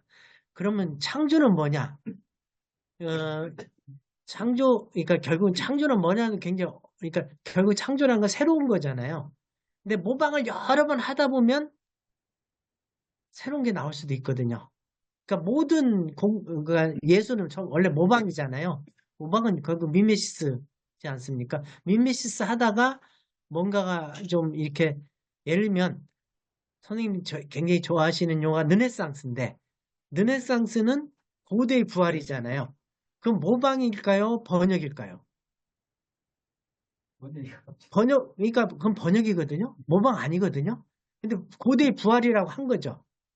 그러니까 뭔가 그러면서 뭔가 달라진 시대가 달라진 게 나오지 않습니까? 그러니까 르네상스 하면 이제 주체, 자의식, 자아가 있잖아요. 이거 원근법처럼 관점이 생긴 거죠. 관점이 생긴 거죠. 이건 관점이 생겼다는 건 뭐냐? 주체 비슷한 게 시선이 생긴 거죠. 이제 이게 모방과 번역의 차이라고 생각을 합니다. 자기 관점을 갖는 계기. 그러니까 소중화는 자기 관점을 갖는 계기죠. 거기서 뭔가 창조성이 나올 수는 있겠죠. 창조성이. 근데 복제는요. 저는 이걸 강조하고 싶은데요. 도대체 뭐가 뭔지를 아는 시점이라고 생각해요. 그러니까 정보라는 걸 아는 거예요. 정보. 결국 정보의 문제거든요. 모방이든 복사든 간에 이것이 정보가 뭐라는 걸 아는 거예요. 정보. 그러니까 이게 디지털하죠. 그러니까 이게 정보라는 걸 인간이 말씀하신 게 정보입니까? 정보요. 인포메이션이요. 인포메이션. 인포메이션이라는 것으로 전부 환원되거나 인포메이션이라는 걸로 지식이라는 것 자체가 이렇게 되니까 결국은 정보의 복제 과정으로 설명을 하려는 거죠. 그러니까 이렇게 돼서 결국은 알고 보니까 이게 복제했다는 거죠. 모방이든 뭐든 간에. 예? 근데 거기에 자의식을 갖고 하느냐 안 하는 거냐 이런 차이가 있을 수 있고 뭐 이런 그다음에 매체가 굉장히 중요하죠. 매체가 그러니까 이거 할 때 가장 중요한 게 매체거든요. 이전에는 구술을 했을 때 구술을 한다는 건 계속 모방이잖아요. 반복하면서 하는데 그러면서도 뭔가 좀 달라지잖아요. 얘기들이. 근데 문자가 나오게 되면 모방이 확실하게 되거든요. 그러다가 책이 나오면 저자가 나오거든요. 그러기서부터 창조가 나오니까 결국은 가장 중요한 거는 저는 매체라고 생각을 합니다. 그러니까 말에서, 문자에서, 책에서, 그 다음에 디지털. 이러면서 완전히 복제 시대가 나온 거죠. 그거 문제적인 게 베냐민 아닙니까? 베냐민이 이제 복제 시대 예술이라는 게 도대체 뭐냐? 근데 이게 완전히 기술적으로 구현된 게 디지털 문명이라는 거죠. 자, 이런 측면에서 지금 얘기를 하고 싶었던 겁니다. 비슷한 질문, 연관 질문인데 네. 또 말씀하신 짧게 제가 한마디 드리면 김규봉 선생님 단도직입적으로 네. 우리가 문명을 갖다가 얘기할 때 지리적 공간을 중심부가 있고 소변부가 있고 중간에 중간부가 있는데 네. 되게 선생님이 말씀한 중심부가 있는 거를 외부 주변부가 아니라 중간부에서 그랬다. 한국 문명은 중간부에서 중심부를 모방하면서 뭔가 새로운 거를 만들어내는 중심부라고만 보십니까? 아니면 한국은 중앙도 중심도 될 수 있다고 보십니까? 중간부라고 보십니까? 주변부로도 떨어져 있다고 보십니까? 세 가지로 우리가 공간을 나누면 중심부, 중간부, 네. 주변부로 나누면 한국은 네. 중심부가 될 수 있다. 네. 아니면 중간부에 머무르면서 네. 계속 모방하고 복제하고 뭐 하면서 따라가는 문명인가? 네. 그 문제를 한번. 그러면은 아까 김영구 선생님 멜로뽕띠 그 말이 참 재밌는 말이라고 생각합니다. 철학의 중심은 없고 중심은 있지만 주변은 없다. 예? 그런 비슷한 말씀 하시지 않았습니까? 그게 뭘까? 결국은 뭐냐면 저는 네트워크라고 생각을 하거든요. 그러니까 네트워크는 중심 주변 없거든요. 연결만 있거든요. 노드하고 이제 연결만 있거든요. 연결. 그러니까 결국은 정보란 뭐냐? 연결이라고 생각합니다. 그러니까 누가 연결을 많이 하느냐? 그러니까 시냅스죠. 그러니까 연결을 많이 하느냐가 창조성이라는 거죠. 그러니까 우리가 그런 식으로 저는 사고하고 싶은 거예요. 중심 주변이 아니라 그러니까 허브죠, 허브. 그러니까 어떻게 하면 연결을 할 수 있는가? 그러니까 연결을 많이 하다 보면 뭔가 새로운 게 나올 수 있다는 거죠. 그러니까 이게 이제 복제죠. 이런 식으로 생각을 하고 싶은 거예요. 그런데 이전엔 그게 기술적으로 불가능했는데 지금 기술적으로 가능하다 보니까 이 문제가들이 발생한 거고 이거를 우리가 올라탄 게 아닌가, 한국인이. 이렇게 되면 또 국뽕으로 갈 수 있지만요. 예. 제가 이제 국뽕 말씀하시고 그랬는데 이제 우리 발표자 선생님 말씀 들어보니까 조선 역사에 대해서 기본적으로 이제 긍정적 의식이 있어 보여요. 이제 그런데 제가 지금 이제 만해 한용운의 1926년에 쓴 당신을 보았습니다. 시를 잠시 읊어드릴게요. 예. 이런 사유 방식에서는 중화의식이든 뭐든 나올 것 같지가 않아요. 제가 이제 최근에 읽은 시여서 당신이 가신 뒤로 나는 당신을 이을 수가 없습니다. 까닭은 당신을 위하느니보다 나를 위함이 많습니다. 예, 나는 갈고 심을 땅이 없으므로 추수가 없습니다. 저녁거리가 없어서 조나 감자를 꿀어 이웃집에 갔더니 주인은 거지는 인격이 없다. 인격이 없는 사람의 생명이 없다. 너를 도와주는 것은 죄악이라고 말하였습니다. 그 말을 듣고 돌아올 때에 쏟아지는 눈물 속에서 당신을 보았어. 그 다음 그것이 중요합니다. 나는 집도 없고 다른 까닭을 겸하여 민족이 없습니다. 민족이 없습니다. 민족 없는 자는 인권이 없다. 인권이 없는 너에게 무슨 정조냐 하고 능욕하려는 장군이 있었습니다. 남에게 대한 격분이 스스로의 슬픔으로 화하는 찰나에 당신을 보았습니다. 온갖 윤리, 도덕, 법률은 칼과 황금을 제사 지내는 연기인 줄 알았습니다.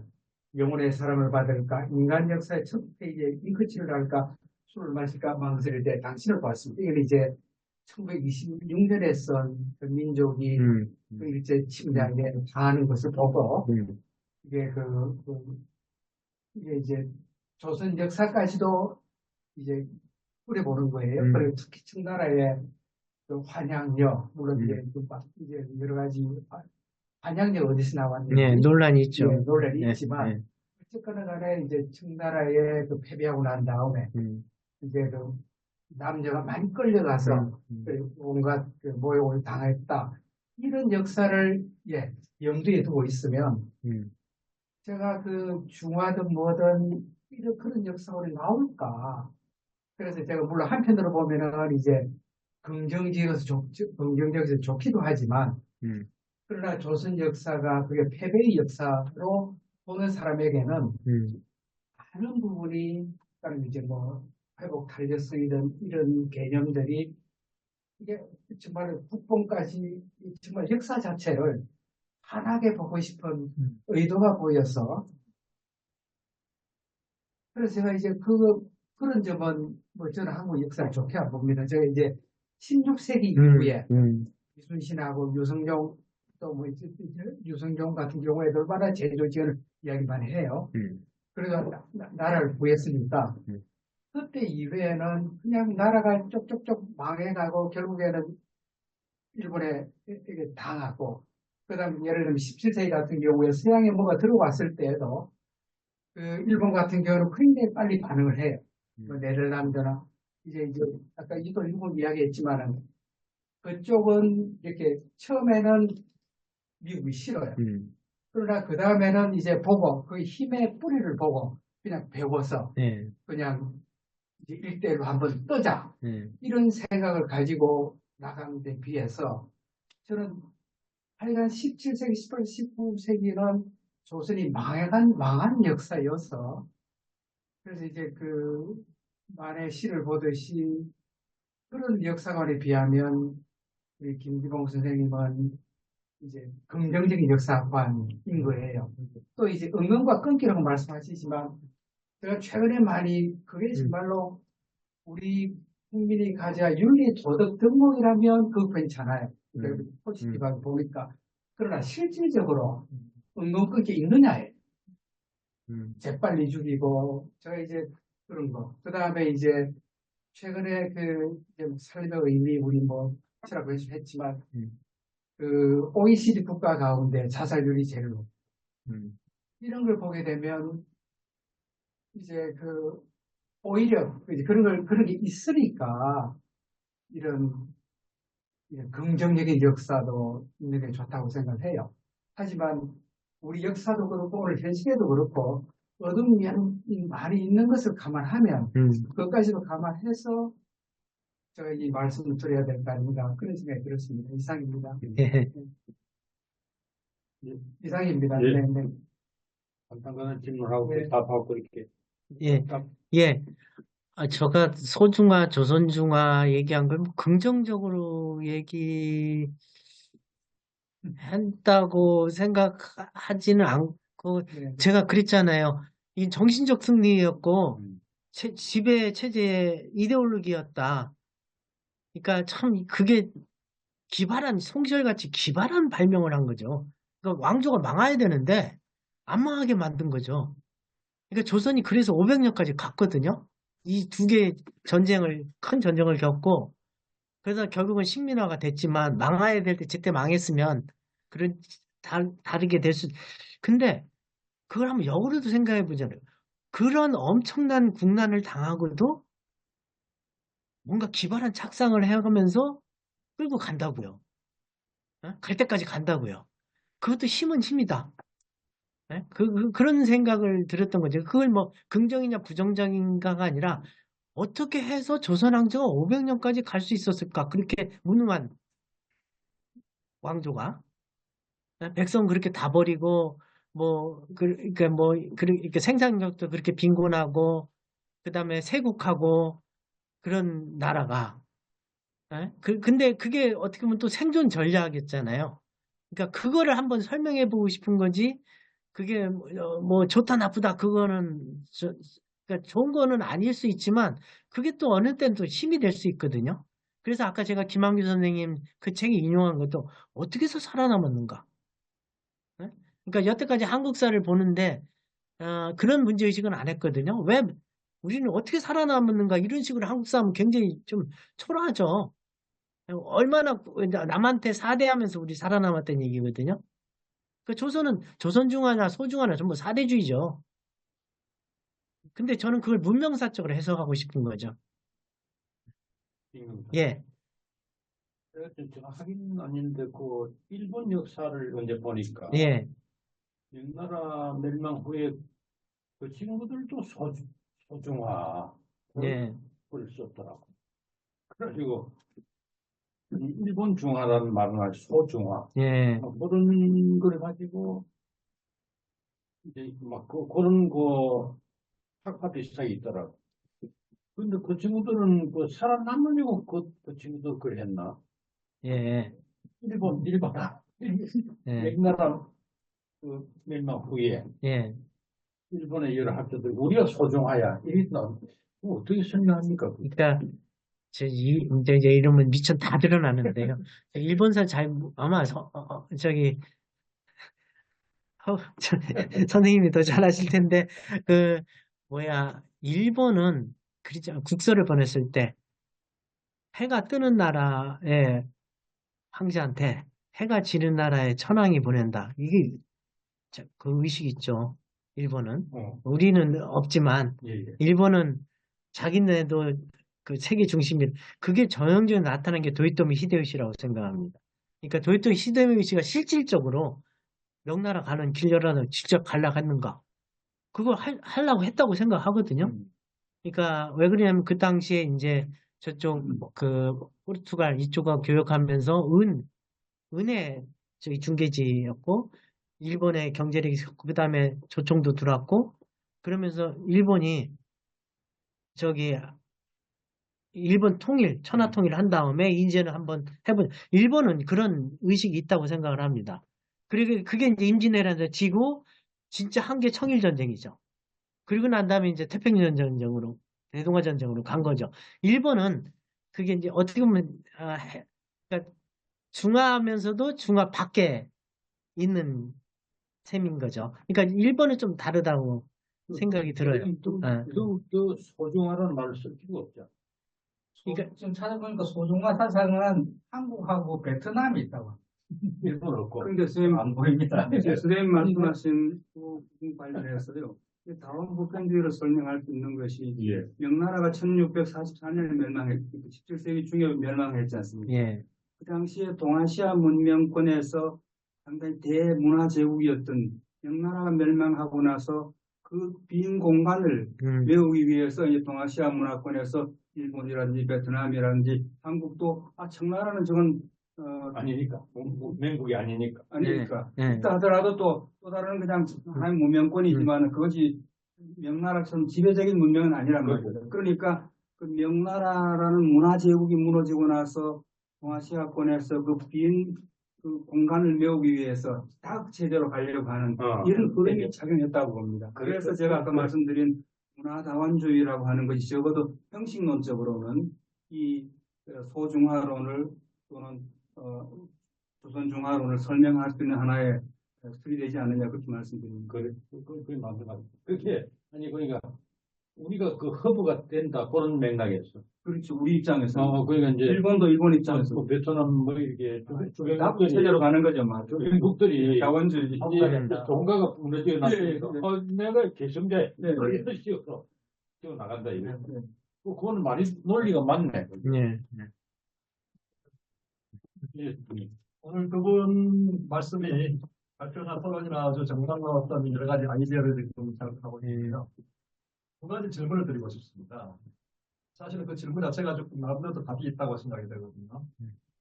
어쨌든 지금 한반도라는 나라는 뭐 고대나 지금이나 사실은 해양 문명과 대륙 문명 사이에 있는 것 같고 아주 강대국 사이에 이 나라가 존재하기 정말로 어려운 상황이라고 생각이 되거든요. 첫 번째 질문입니다. 한국에서 지금 저는 현상하겠습니다만 현상하기 그러면 정통성 시비가 많이 붙습니다. 당신이 하는 게 헛설은 이거야. 아이들은 이거야. 뭐 지금 사실 학자들도 사는 게 그거지 않습니까? 또 뭐 어쨌든 19세기쯤 돼가지고 기독교 들어와도 무슨 장로교니 뭐 여러 가지 뭐 정말로 어떤 이단 시비가 얼마나 많습니까? 그다음에 저는 좀 주자학은 양명학적으로 좋아합니다만 주자학은 사실 어마어마한 어떤 그 정통적 시비가 있지 않습니까? 그렇게 보면 사실 불교도 그렇고 뭐 지금 아까 그정 교수님 말씀하신 뭐 무당은 아니겠지만 최소한 우리가 정말 배워서 익혀가지고 하는 부분들에는 엄청난 정통적 시비가 제가 볼 때는 이게 어떤 생존 전략이라고 생각이 되거든요.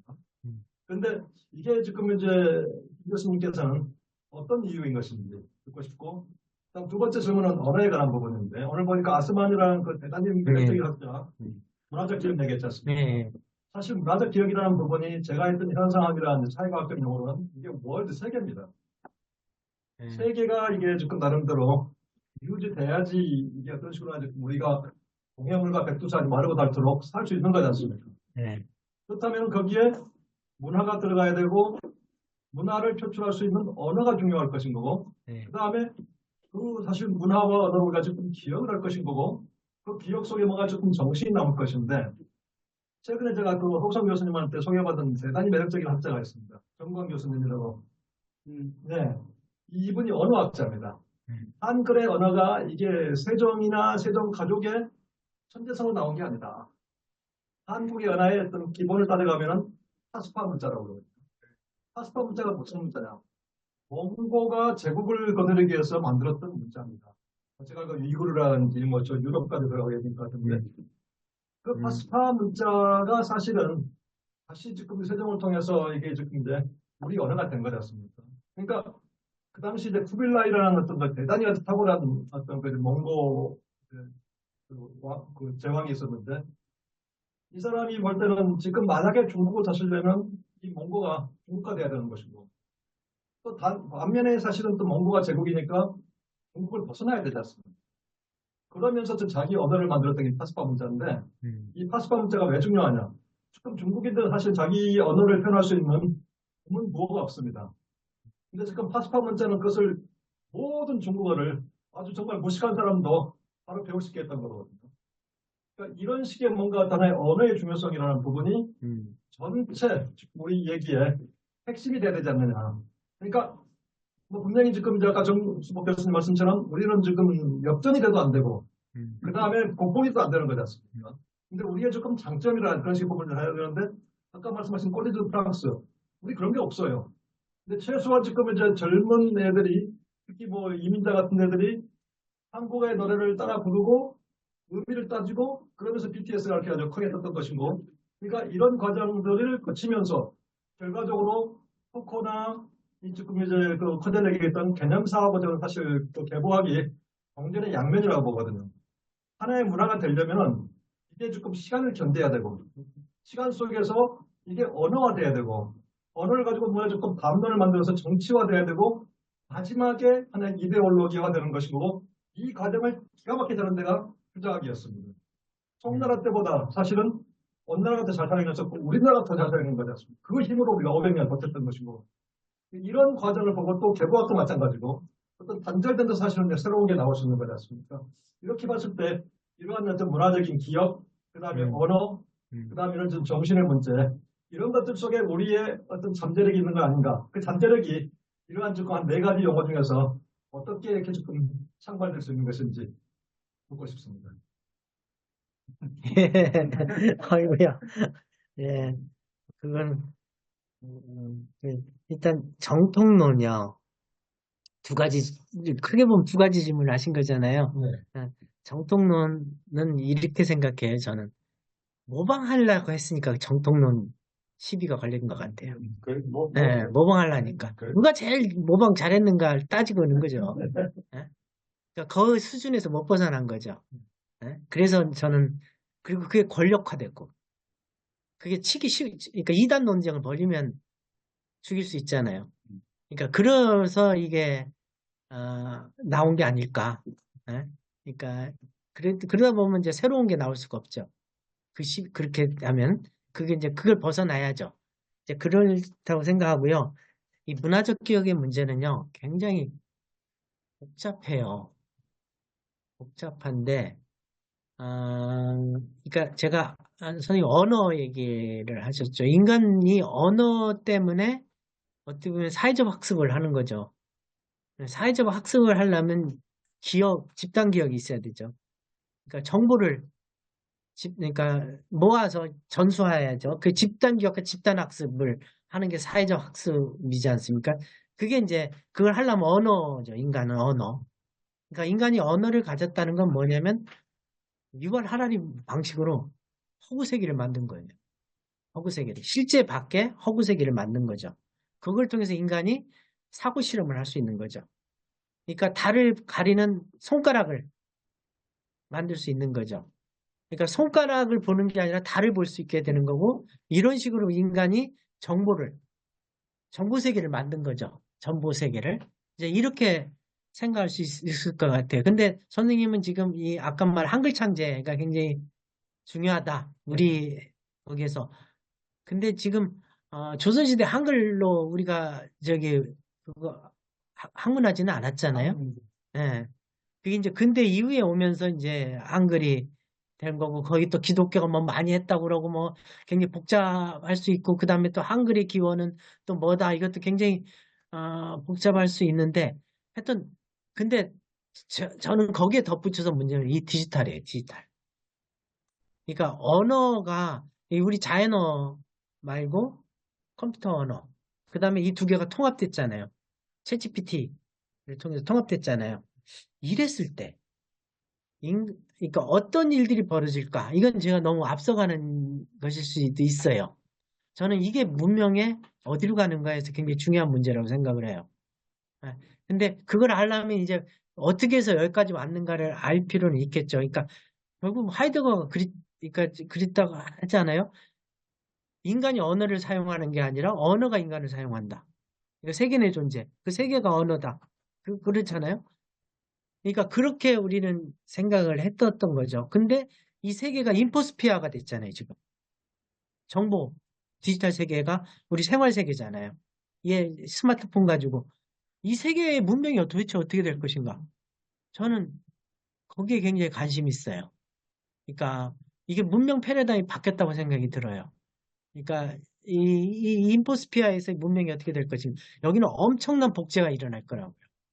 인간과 비인간의 정보 복제가 일어날 수도 있다고 생각해요. 스토리가 예, 예. 이게 이제 우리가 갖고 있는 인류가 직면한 문명의 거대한 도전이라고 생각을 해요. 오히려 저는 여기에 더 관심이 있어요. 예.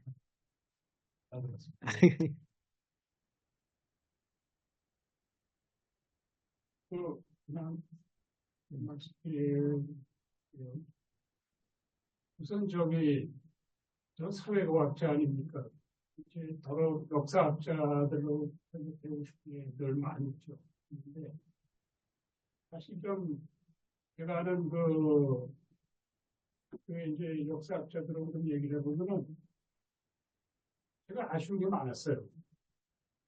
왜냐면 우리가 이제 사회과학 하는 사람으로서는 뭐가 듣고 싶냐면 긴 시각에서 보는 거를 듣고 싶거든요. 우리는 그냥 알고 있는데 장면을 들어가서 이런 걸 많이 하니까 좀 역사학자들은 좀 길게 이렇게 좀 흐름을 좀 얘기해 주실 거다 했는데 그렇지 않더라고요.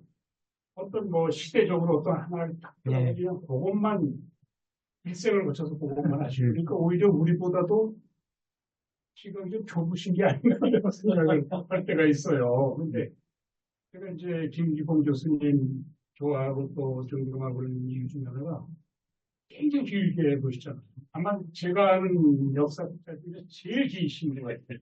역사학자가 못 되는 거죠. 네.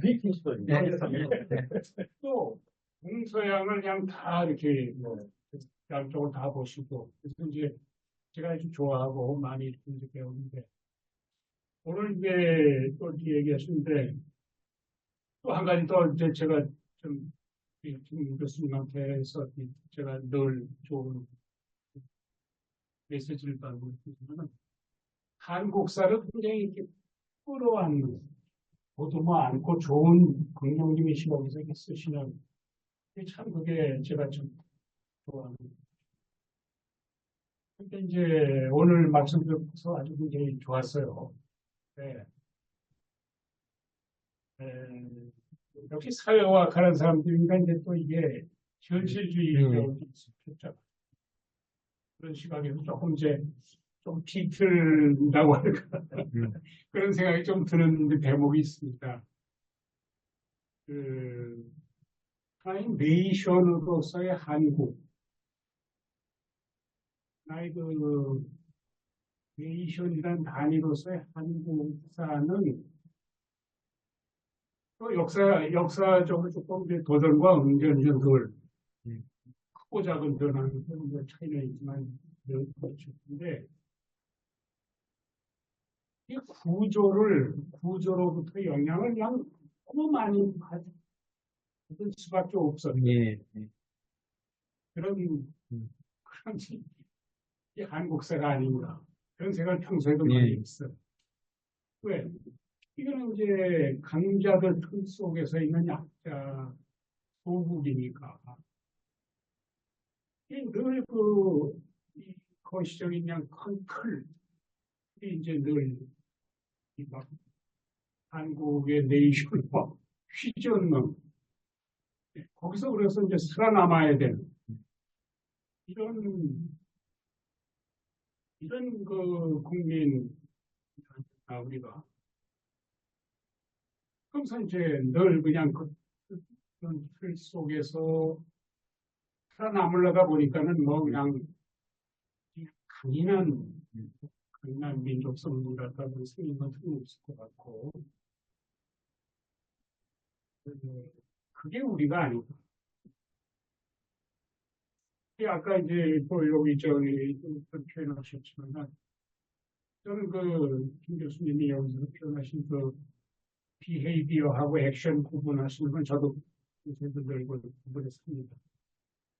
우리는 액션을 발휘하기보다는 오히려 환경 변화에 그냥 일부로부터의 환경에서 오는 자극에 반응하면서 살기 급급했던 그런 거 아닌가. 그런 생각을 안 할 수가 없어요. 현실 문제들은. 이제 지난 이제 우리 대한민국의 역사. 20세기의 요걸 보면 한 20세기 후반 중반부터죠. 아주 이제 김 교수님이 여기에 이제 이렇게 오늘 발표하신 그런 거에서 긍정적인 측면을 많이 자신감을 갖고 있을 수 있는데 여기 큰 변수 하나는 운이 좋았던 것도 있잖아요. 그 운이라는 뭐냐면 우리가 이 중국이라고 하는 큰 변수에서 한 발짝 뛰어서 우리 나름대로의 뭘 해볼 수 있는 그런 구조가 만들어진 거죠. 우리가 만든 게 아니고 그건 미국이라는 변수죠. 냉전. 이거 좋아하든 나쁘든 뭐 이거 각자 판단이 있겠지만은 저는 미국이라는 변수가 우리하고 이렇게 되면서 그야말로 몇천 년 중국 변수를 거리를 두면서 나름대로 우리가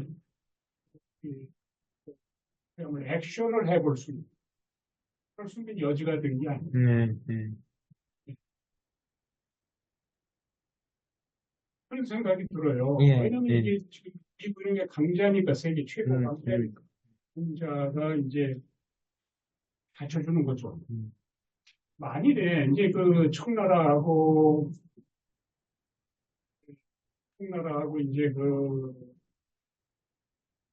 명나라의 선택 조선에서 선택했던 거를 오늘날의 시점으로 보면은 우리가 대만을 그대로 대만하고 관계를 유지하는 게 낫습니다.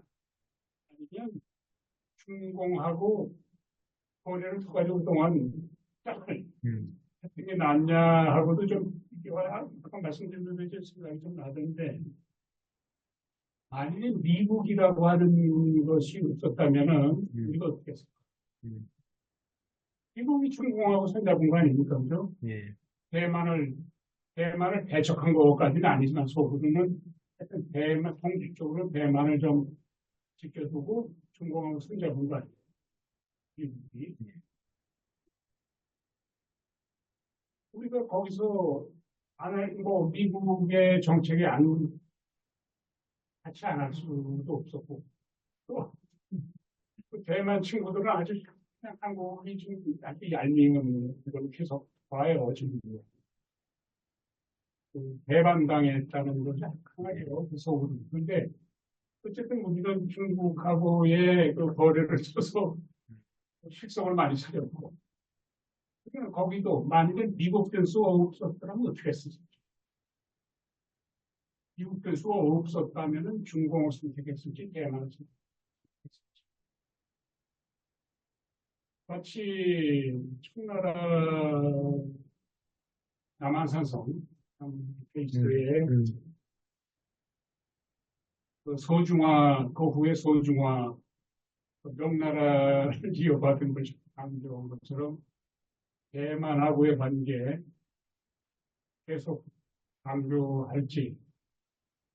하여튼 이런 게 좀, 아까 이제, 여기 글을 보면서 여기 떠올랐어요. 네, 접이 되면서. 하여튼 우리는 이 미국이라는 변수가 20세기 중반 이후에 오늘까지는 미국 변수가 큰 구조적인 변수다. 그런 의미에서 이제 이승만이라고 하는 사람이 또 이제 연상이 됩니다. 이승만이라고 하는 사람이 그 당시에 이제 출연이 됐고, 그래서 이제 중국이나 하여튼 이 소련하고 이거를 이렇게 돼서 미국하고 이렇게 이제 선택을 하게 되죠. 그게 참 복잡하면서 그냥 너무 긍정적일 수는 없다. 앞으로도. 왜?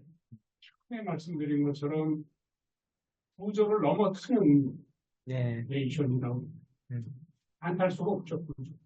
그리고 구조라는 건 역시 국제정세의 그 속에서 이제 우리가 휘둘리면서 서바이벌 하는 것인데 앞으로 어떻게 될지 이게 이제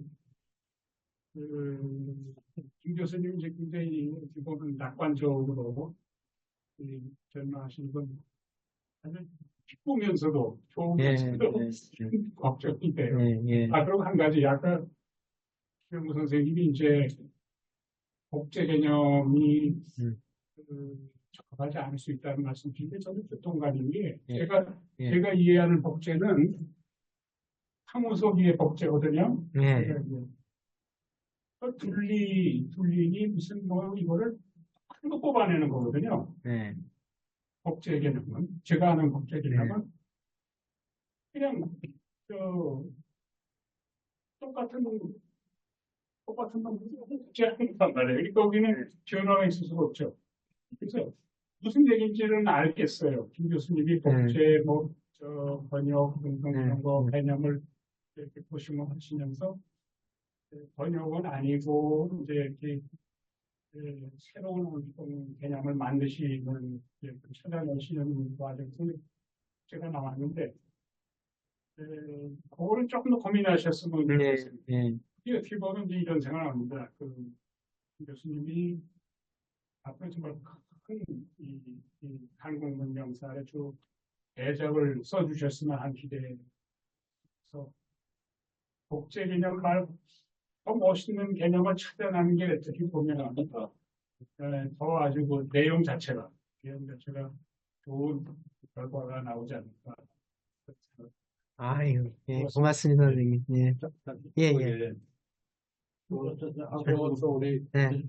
개념은 아마 김 선생님이 쓰고 싶은 대용적인 의미는 창조적인 모방인 것 같아요. 창조적인 모방인데 그걸 모방이라고 복제로 그러니까 되게 곤란한 거고 복제는 똑같이 베끼는 거고 모방은 따라하기예요.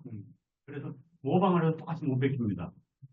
예, 그런 차이가 있으니까 뭐 김생미 의원이 주신 거는 창조적 모방, 창조적 모방. 예, 그러니까 모방을 통해서 창조를 하는 창발이 되는 그런 개념이 하나 아닌가 생각이 들고. 그리고 한 가지. 저는 미국 교수가 하여튼 운 좋게 우리가 20세기 이후에 일하고 이렇게 됐다라는 거하고 구조적으로. 또 하나는 지금 시대적으로는 이 과학기술이 항상 또 중요한 변수잖아요. 이 AI라고 하는 놈이 이게 우리하고 이게 맞아떨어지는 거다. 그러니까 AI 문화가 이제 이거는 뭐 AI는 이거는 무슨 뭐 이거는 디지털 문명의 기본적인 특성은 예. 은근과 끈기가 없는 거예요. 기본적인 특성이 집중을 오래 못하고. 그래서 저는 그 은근과 끈기가 젊은 세대들에게 없는 게 우리에게 희망일 수 있다는 그런 생각. 그 다음에는 이제 김생님 작품에 과거를 소환하는지 모르겠어요. 김생님만 그런 게 아닙니다. 우리가 왜 과거를 소환하느냐라고 하는 거예요. 그 관심은 현재에서 어떤 미래의 방향을 찾으려고 하는 거거든요. 그래서 우리 역사를 뭐 긍정적으로 부정적으로 보든 상관없이 역사의 가장 큰 변곡점을 어디로 보느냐라고 하는 거예요. 우리 김생님은. 우리 역사의 가장 큰 변곡점이. 역사의 가장 큰 변곡점 내지는 분기점을 우리 어디로 보느냐라고 하는 거예요. 뭐 K-팝 얘기하고 K-문화 얘기하면서 어느 정도 우리 문화에 대한 자신감이 생긴 거거든요. 그래서 이 자신감이 생긴 그 계기를 어떻게 보느냐라고 하는 게 중요한 것 같아요. 그래서 기본적으로 우리의 그 자신감이 생긴 계기는 소위 말하면은 역사의 보편성에 편입된 겁니다. 그런 걸 좋아해요. 그게 무슨 말, 서양도 똑같아요. 서양도 근대하기 이전에는, 우리 근대하기 이전에 별 차이가 없습니다. 기본적으로 구조가. 그래서 우리가 1945년 이후로는, 뭐, 선생님이 말씀하셨듯이 우연인지 미국이 영향인지 모르지만은, 서구의 근대화에 편승하기 시작한 거예요. 뒤늦게지만. 그래서 그게 가장 근본적인 차이점이면 저는 역사는 잘 모르고 찾는 게 반드시 크지 않다고 봐요. 기본적으로 자꾸 우리 과거에서 당군이니 뭐 고증을 따지는 거는 결국은 지극한 열등감 아니면 지극한 오만이에요. 그래서 그 바람직하게 개인적으로 그렇게 생각을 합니다. 열등감과 이 우월감은 같이 가는 거거든요. 그게 더 건강한 마음 상태가 아니에요. 있는 그대로 자기 봐주는 거거든요. 열등에서는 열등한 대로 봐주고 타고에서는 타고를 봐주는 건데 자꾸 뭘 찾아가지고 이렇게 하는 거 그거는 저는 그렇게 건강한 심성이라고 보지 않습니다. 그래서 그러면은 서양의 그 18세기, 17세기의 변화의 기본 축이 뭐냐라고 하는 거거든요. 그래서 그런 거 핵심적인 거는 문명의 카피라든 창조라든 뭐든지 소수에서 다수로의 전환을 봅니다. 문명의 창조자나 발전자나 개성자가 극소수에서 다수로 바뀐 거예요. 일종의 문명의 민주화라고 저는 보는 겁니다. 그래서 우리나라도 18세기 이후에 가장 큰 특색이 뭔가 하면 오만 놈들이 다 같이 시작했다고 설친 거예요. 여러 방향에서. 인문학자, 조선시대 같으면 인문학자만 문명을 전달하고 창조하는 거 아니에요? 그런데 근대 인간 평등 사상이 되면서 또 오만 분야에서 사람들이 일종의 주체화가 된 겁니다. 장사하는 놈은 장사하는 대로 나오고 정치하는 정치하는 대로 이래가지고 일종의 그 문명의 창조자 내지는 전수자 뭘 복제자가 다수로 바뀐 거예요.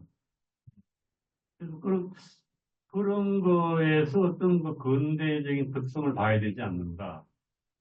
결국은 근대 문명의 가장 기본적인 특성은 다수가 문명 창조에 참여하게 됐다는 겁니다. 민주화라든지 평등사상을 통해서. 그래서 극소수만 역사를 만들어 가다가 결국 다수화가 된 게 아닌가. 그리고 그렇게 되려고 하면은 제도적이고 구조적인 게 대단히 중요합니다. 정치 체제. 북한은 그게 안 된 거예요. 북한은 여전히 안 된 거고, 한국은 뭐 우연인지 뭐 하나님의 은혜인지 뭔지 모르지만 우연히 자유민주주의라고 하는 그 맥을 타가지고 이렇게 된 게 아닌가라고 하는 생각이 좀 들어요. 그래서 그걸 뭐 우리가 미국의 영향이라고 볼 필요도 없는 거고, 적어도 근대 서양 문명의 주류에 우리가 대단히 후진적으로 편성했다는 겁니다. 그건 우리가 어떻게 해석할 수가 없어요. 만약에 남한 쪽으로 소련군이 들어왔다고 하면 우리가 북한처럼 됐겠죠. 지리적으로 일본하고 미군이 진주한 일본하고 가까웠기 때문에 남한 쪽으로 미군이 들어온 거거든요. 그래서 저는 뭐 법전 이런 개념에 대한 중요함을 잘 모방하는 이걸 떠나서 그 문명의 주인공, 주체자가 얼마나 다양화되느냐, 저는 이제 그게 좀 중요하다고 생각을 합니다. 그리고 아까 문명하고 문화 그 개념에서는 지금 논란이 많습니다만은 문화에는 우열이 없다고 하는 겁니다. 문화에는 우열이 없는데 문명은 우열이 있다는 거예요. 선진 문명이 있고 후진 문명이 있고. 그래서 이 문명이라고 하는 개념 속에는 선진 문명이고 후진 문명이 있으니까 두 개념은 좀 구분돼야 하지 않을까. 그래서 국지적인 데 대해서는 문화라는 개념을 쓰고 적어도 좀 공간적으로 이 나라를 초월하고 이런 데서 조금 넓은 개념으로 문명 개념을 써야 되지 않을까. 아시아 문명이 말이 되지만은 한국 문명은 좀 못생겨서 좀 어색한 것 같아요. 문명 문화. 그거 쓰기 나름이기는 합니다. 네. 선생님 아주 독창적이고 새로운 그런 아이디어를 주셨는데요. 이 계보학에 대한 그 설명이 아마 충분하지가 않아서 저희들이 이제 계보학적인 그런 접근 방식에 대해서 익숙하지 않아서 생기는 뭔가 이게 약간의 그 이해의 부족, 소통이 잘 안 되는 그런 부분들을 여러분이 지적해 주신 것 같아서 이제 실론이시니까 그냥 조금 코멘트를 드리면은, 그러니까 토마스 용의 그 양자역학 접근 세계관, 여기 뭐 선생님 여기 다 서명 있는 니체의 계보학, 푸코의 계보학 그런 어떤 그 생각들이 기존의 어떤 고고학적인 그런 어떤 접근이라든지 실체적인 어떤 사고를 하는 사람들과 관계적 사고의 그 어떤 차이들이 여기 다 반영되어 있잖아요. 우리가 일반적으로 볼 때에 선생님 세 가지 얘기하신 모방 번역 복제라는 것은 상당히 아류 문화식 민주적인 그런 것들 약간 부정적이고 소극적인 의미인데 선생님 굉장히 이거를 보면 원본과 본질과 기원이 다 이제 뭐랄까 생략되고 계보학적으로 접근하면은 오히려 관계성 속에서 어떤 모방 번역 복제하기 때문에 선생님이 어떤 뭐 창발성이라든지 창조적 주체라든지 또 그다음에 융합이라든지 이런 개념보다는 오히려 이런 것들이 갖고 있는 관계적인 그 차원을 더욱더 이제 부각시키기 위해서 이 개념들 중심으로 했는데 그렇기 때문에 일반 우리가 갖고 있는 그 사고와 선생님과 계보학적인 그 접근이 어떤 충돌하는 그 지점들을 좀 잘 이렇게 설명해 주시면은 이해하는 데 도움이 될 것 같고 꼭 한국 문명사의 계보학만 이런 패턴을 되는 게 아니고 뭐 다른 뭐 일본 문명사의 뭐 계보학 뭐 아까 말했던 베트남 문명의 뭐 계보학 이게 다 통용이 될 수 있는 거잖아요.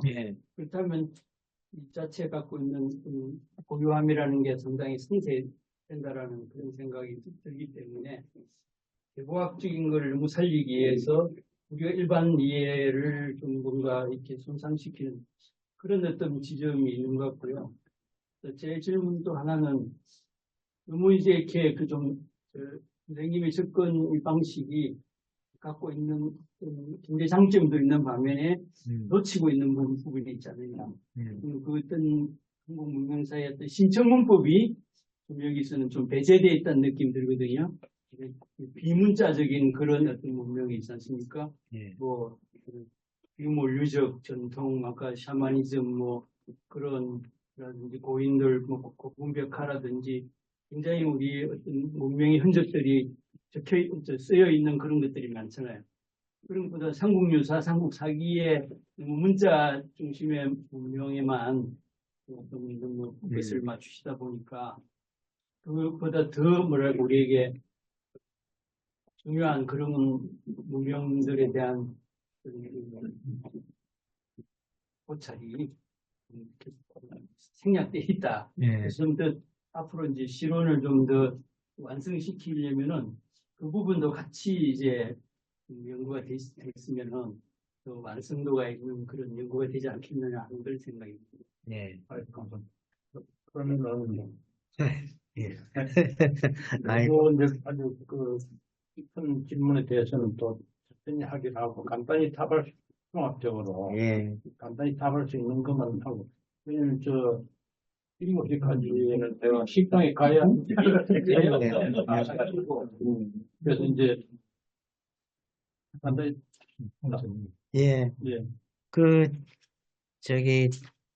아까 정윤덕 선생님 질문하고 이제 신중 선생님 질문하고 좀 연관되는 면도 있는 것 같은데요. 그러니까 이전에 제가 남한선생 논문 쓰기 5년 전에 아마 철학과 현실일 거예요. 우리는 아직도 남한선생에 갇혀 있는가? 근데 이 남한을 커테이션을 했거든요. 남한이라는 산성. 진짜 그 남한 선생 아닙니까? 예, 우리 남한. 네, 그게 이제 선생님 말씀하신 그 문제예요. 미국하고 중국하고 패권 전쟁에서 우리가 어디로 가야 되나? 이제 옛날에는 명나라하고 청나라 사이에서 우리가 남한선생에서 그렇게 담론투쟁하고 죽는 하느냐 하는 것처럼 지금 남한에서 미국하고 중국하고 사이에서 이 남한이 산성 갇혀 있다 지금. 그런 글을 쓴 적이 있었습니다. 그러니까 그게 이제 역사가 좀 반복되면서도 굉장히 다르죠. 그 당시에 청나라가 중국이냐 미국이냐 지금 우리 볼 때요. 그러니까 그게 이제 그렇게 된 거는 뭐냐면 전 역사에서 한국사에서 가장 중요한 구조는 지정학적 위치라고 생각해요. 한반도라는 지정학적 위치. 이건 운명이잖아요. 여기서 뭐 굉장히 많은 문제들이 계속해서 비슷하게 일어나는데 그게 장점일 수도 있고 굉장히 큰 우리한테 단점일 수도 있고 아까 선생님 말씀대로 미국하고 중국 사이에서 미국 냉전 시대가 아니었으면 우리 이렇게 근대화 되게 어려웠을 거예요. 그러면 그 선택을 한 사람이 누구냐? 결국 이승만 얘기가 나오는 거죠. 이 문제는 굉장히 이데올로기적으로 굉장히 어려운 문제가 되는데요. 저는 그런 맥락에서 건국전쟁 나온 게 비슷한 맥락이 있다고 생각해요. 그게 이제 개보하고 관련이 있거든요. 그러니까 개보학에서 굉장히 중요한 건 뭐냐면 현재를 설명한다는 거하고요. 현재를 거꾸로. 그러니까 과거로부터 이렇게 쭉 오는 게 아니라 오히려 현재를 설명하기 위해서 과거를 재구성하려는 거죠. 해체적으로. 이게 개보학적 문제의식이고 그러니까 출발점이 현재예요. 현재의 출발점이 됐던 것들이 뭔가. 그다음에 또 하나는 뭐냐면 단절적으로 보려는 거거든요. 불연속과 단절, 그러니까 푸코죠. 이거를 보려는 겁니다. 이게 이제 이게 아까 말씀드린 이전의 구조, 한반도라는 이 구조 속에서 개부학적으로 본다면 옛날과 연속적인 문제가 있고 단절적으로 있는 문제가 있거든요.